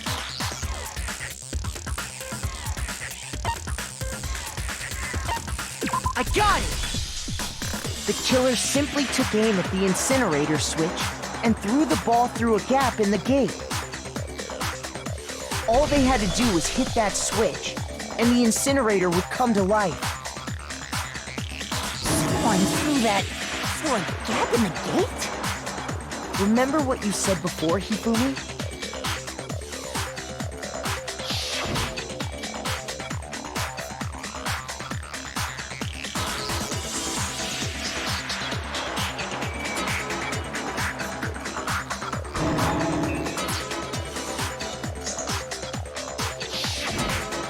Hifumi had the key, so the only way the incinerator could have been turned on without his knowledge was because the killer was able to hit the switch without opening the gate.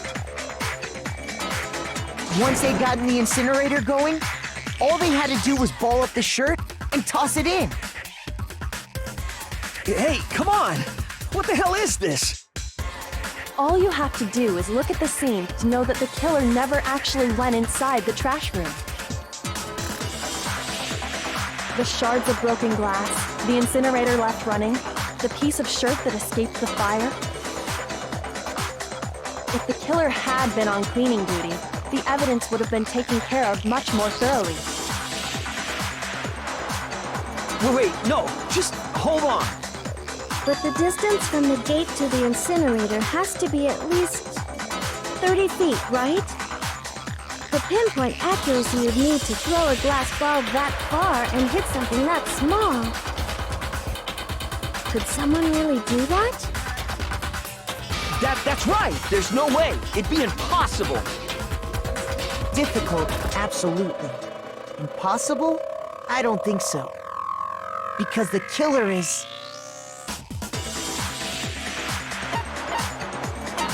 I got it! Because the killer is the ultimate baseball star. Isn't that right, Leon? Do you have any idea how stupid you sound right now? A target 30 feet away would surely be little challenge for the ultimate baseball star. You can't be serious. I'm not the killer! These goddamn shepherd brains have got it all wrong, I'm telling you! You still won't admit it? Okay then. Makoto, go ahead and review the incident one more time to make his crime perfectly clear. And with that, we can end this. Listen to me! What the hell do you mean, end this? Say what you want, Leon. But all the questions have been answered, and the truth has been revealed. Now here's what happened.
exactly what happened. I think I'd better take one more look back at the case from the beginning.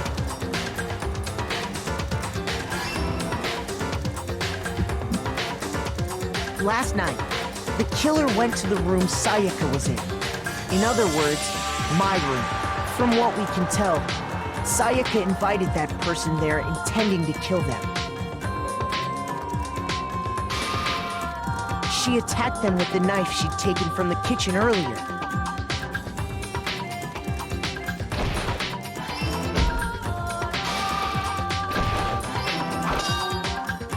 But then something happened that she wasn't prepared for. They grabbed the fake sword I put in my room and fought back. During the struggle, a strike from the sword broke Sayaka's right wrist.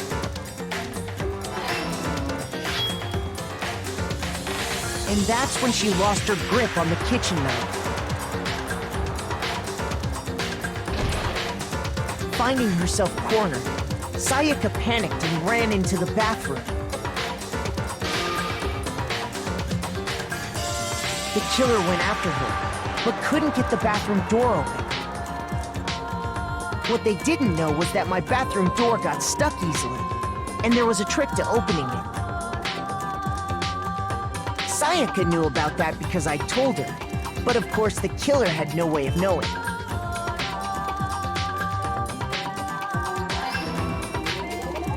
So instead, the killer forced the door open, took the kitchen knife,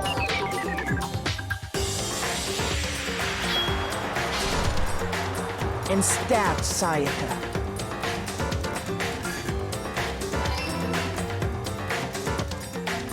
But with what strength she had remaining, Sayaka left a dying message. To keep the killer from noticing, she wrote it on the wall behind her.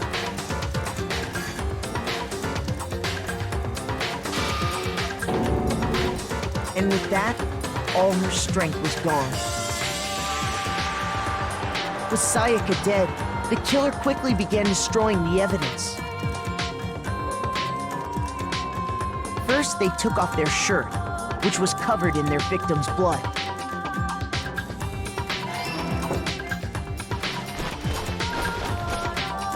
Then they took the lint roller in my room and cleaned up the entire area.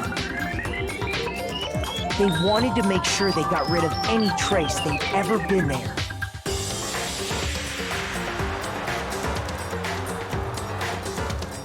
Afterwards, the killer headed to the trash room to destroy their bloody shirt. They tried to burn the shirt using the incinerator there. But the trash room was blocked off by an especially sturdy gate, preventing access to the incinerator. So they came up with a plan to use Hiro's crystal ball, which he left in the laundry room. The killer managed to throw the ball through the gap in the gate and hit the incinerator switch. For any normal person, that'd be an impossible throw, but the killer had the confidence to take a shot. And that's because the killer was the ultimate baseball star. The crystal ball, thrown with absolute precision, hit the switch on the incinerator, which then quickly roared to life.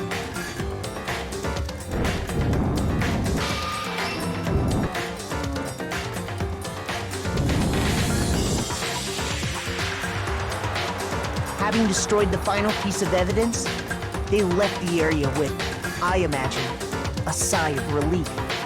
But there was one thing they missed.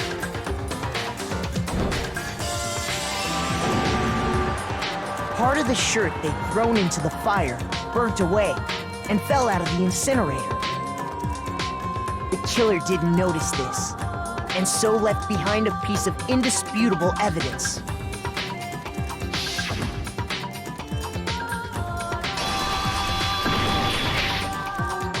Isn't that right, Leon? It would appear that Hiro simply forgot his crystal ball in the laundry room. You went there to try and wash the blood out of your shirt. And that's where you saw it, right? Seeing the ball, you thought of a way to take care of everything. So, Leon, do you object to anything that's been said? Do I object? Hell yes, I object! Of course I do! I object! I object! I object! I mean, all of this is just a bunch of stupid theories! You need evidence! Where's the evidence? Without evidence, it's all bullshit! It's bullshit and I refuse to acknowledge it! Well then, I guess this is as good a time as any to present the evidence that proves you did it. Makoto, I believe you're in possession of that evidence.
When the killer broke the bathroom doorknob, they didn't use anything from your room to do it.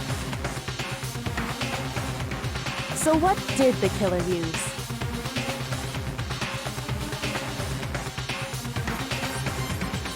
I refuse to acknowledge you! You're stupid! Stupid, stupid, stupid! Stupid, stupid, stupid, stupid, stupid, stupid, stupid!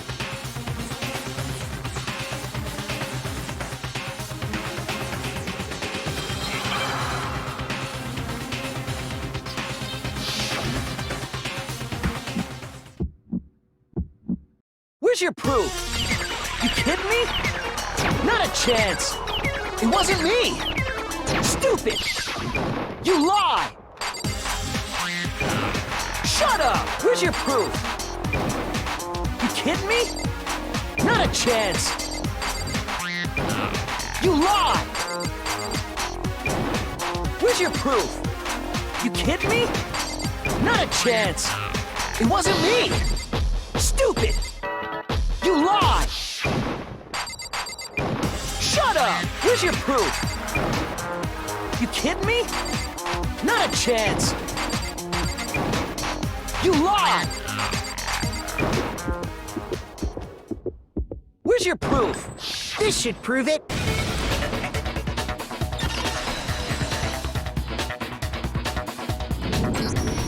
The screws on the bathroom doorknob were removed. I wonder what kind of tool the killer used to remove them. I mean, it had to be a screwdriver, right? Oh yeah, I'm pretty sure the toolkits we got each had one inside.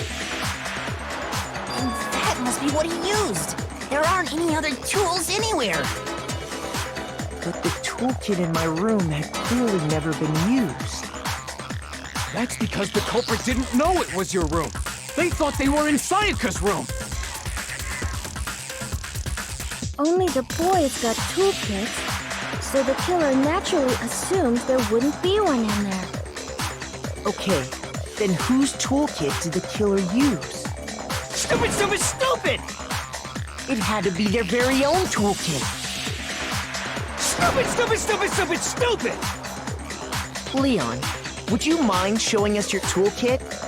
If I'm right about this, then the screwdriver will show some evidence of being used. Stupid, stupid, stupid! And if you say you used it for something else, you'll have to explain exactly when, where, and why. And let me say this right now. I lost it isn't an excuse at this point. Stupid. Stupid.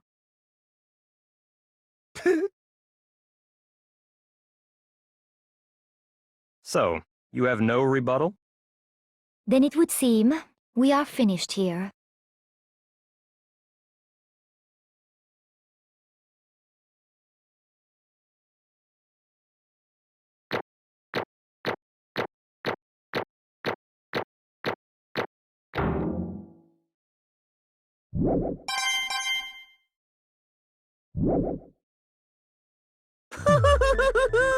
Looks like you've reached your verdict. Then are we ready to cast our votes? You all have a lever in front of you. Use it to make your selection. Oh, just to remind you all, make triple sure you vote for someone. You wouldn't want to be punished for something so minor, right? Okay, then let's get excited! Who will be chosen as the Blackened? Will you make the right choice or the dreadfully wrong one? What's it gonna be? What's it gonna be?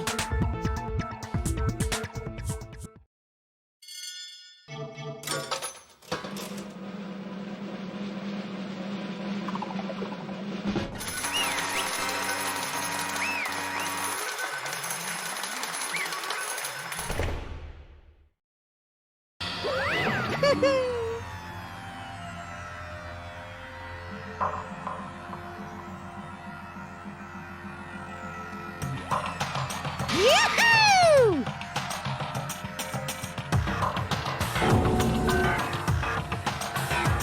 Huh? Hey, hold on.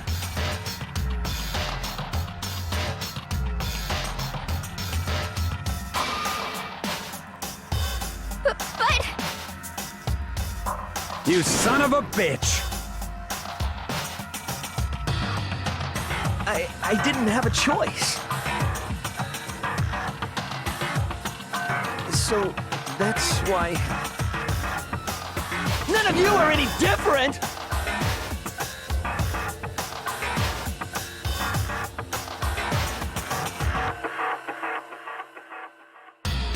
I was just... unlucky. That's all. Hey! Come on!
Why?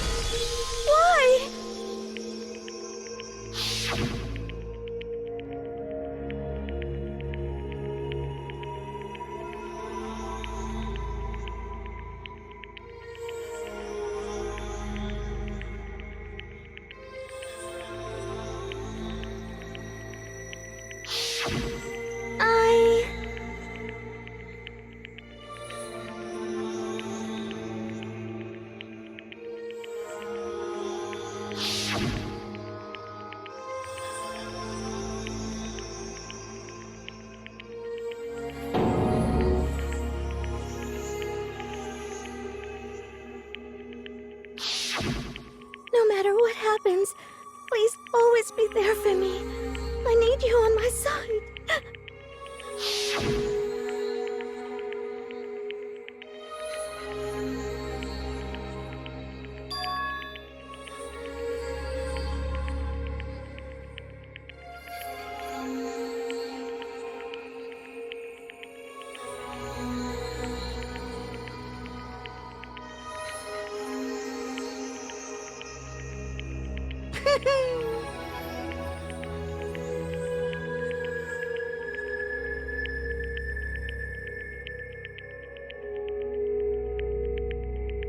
Ba-bum, ba-bum.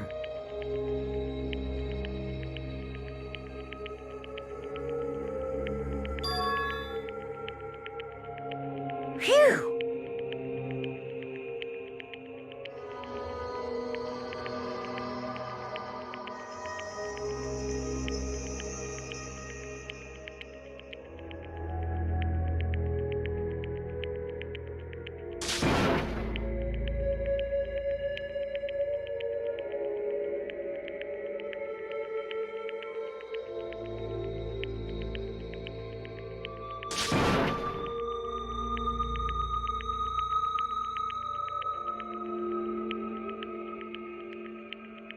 That's enough.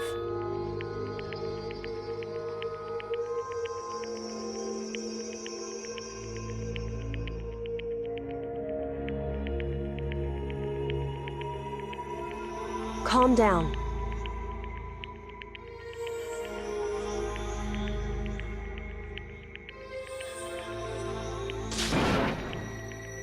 Ba-bum, ba-bum.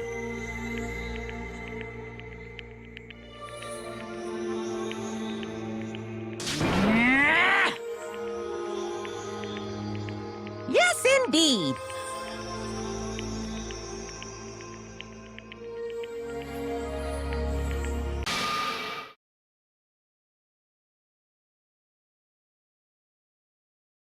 Punishment? You mean execution? Wait a second!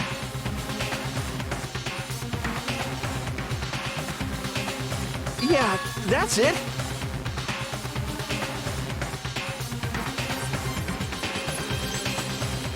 Is that okay?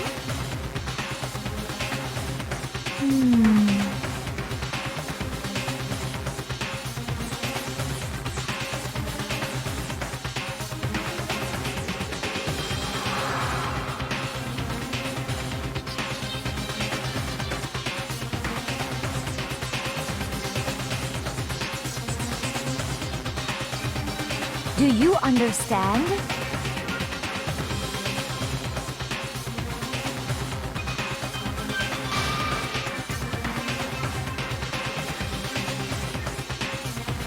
So, that's why...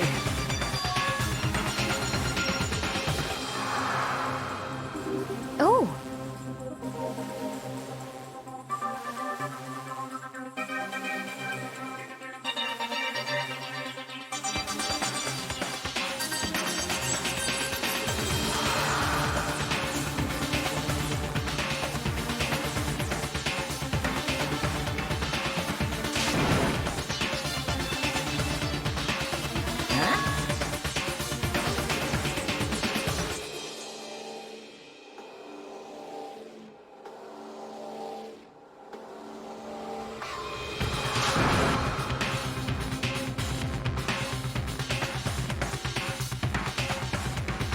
Unbelievable.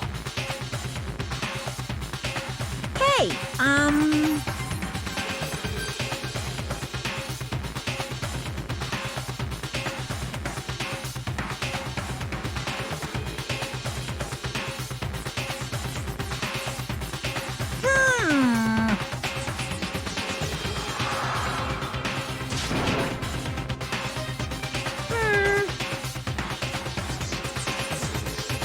Thrills, chills, kills! I'm begging you! Please, don't do this! Hey, come on now.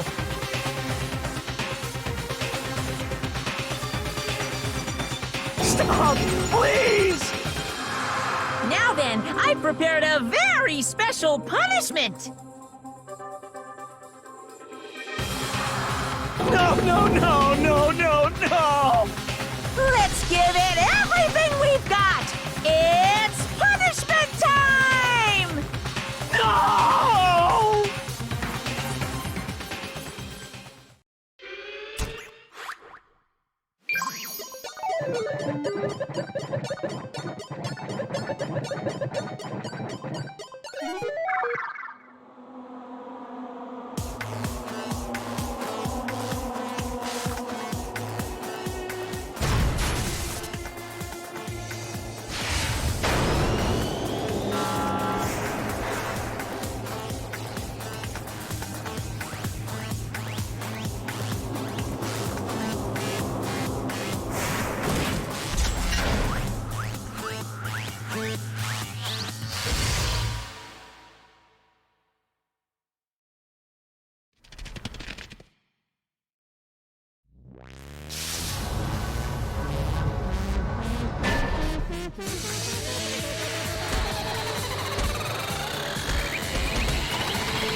can't take it.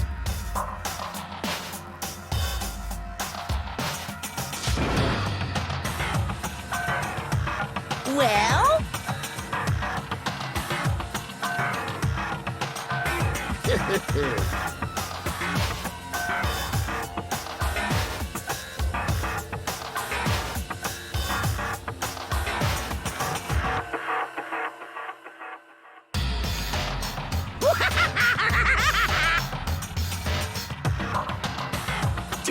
Damn you!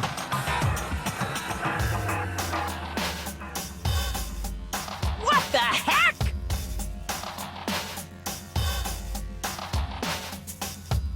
Say what? Well,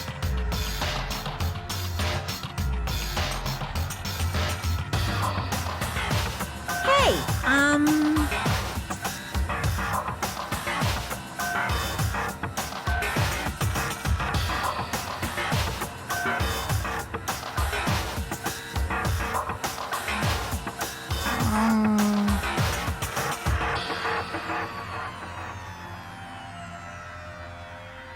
Shit.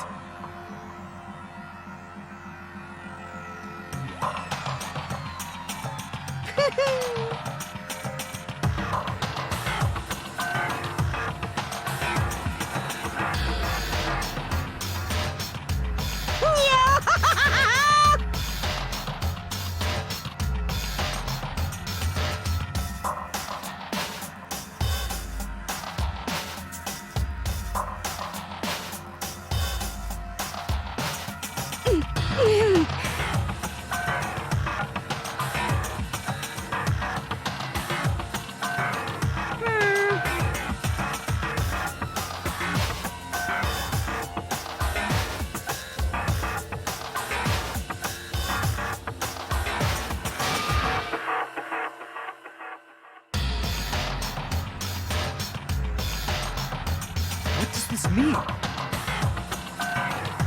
Hey,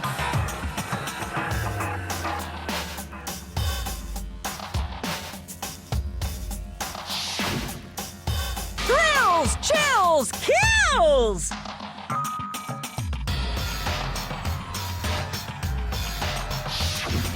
hey.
Just a second.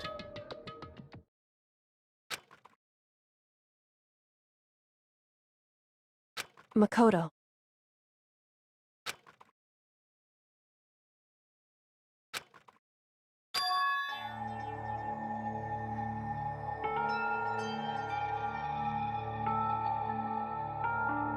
Listen.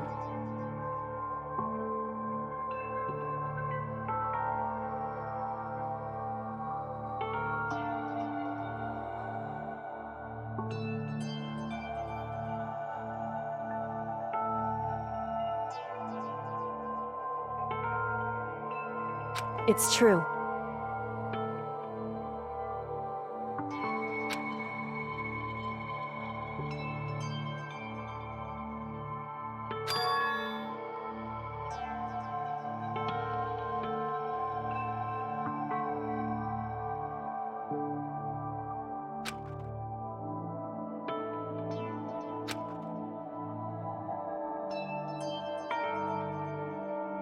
However,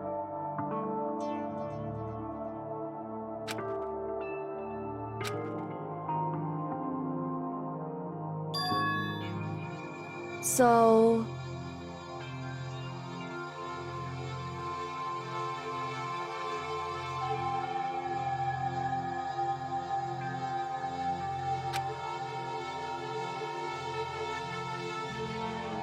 Certainly.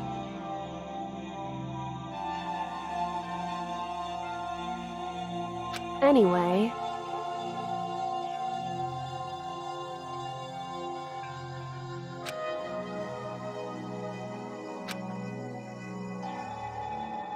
Right.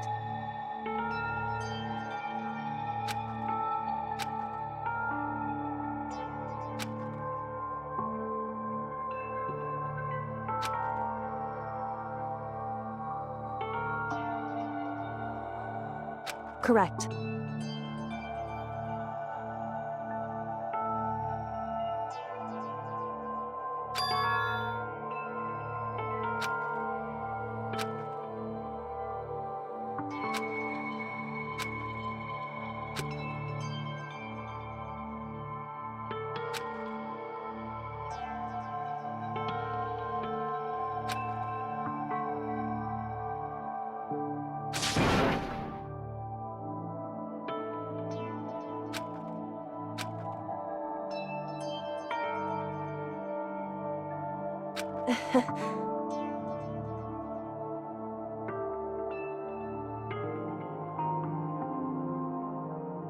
Hey.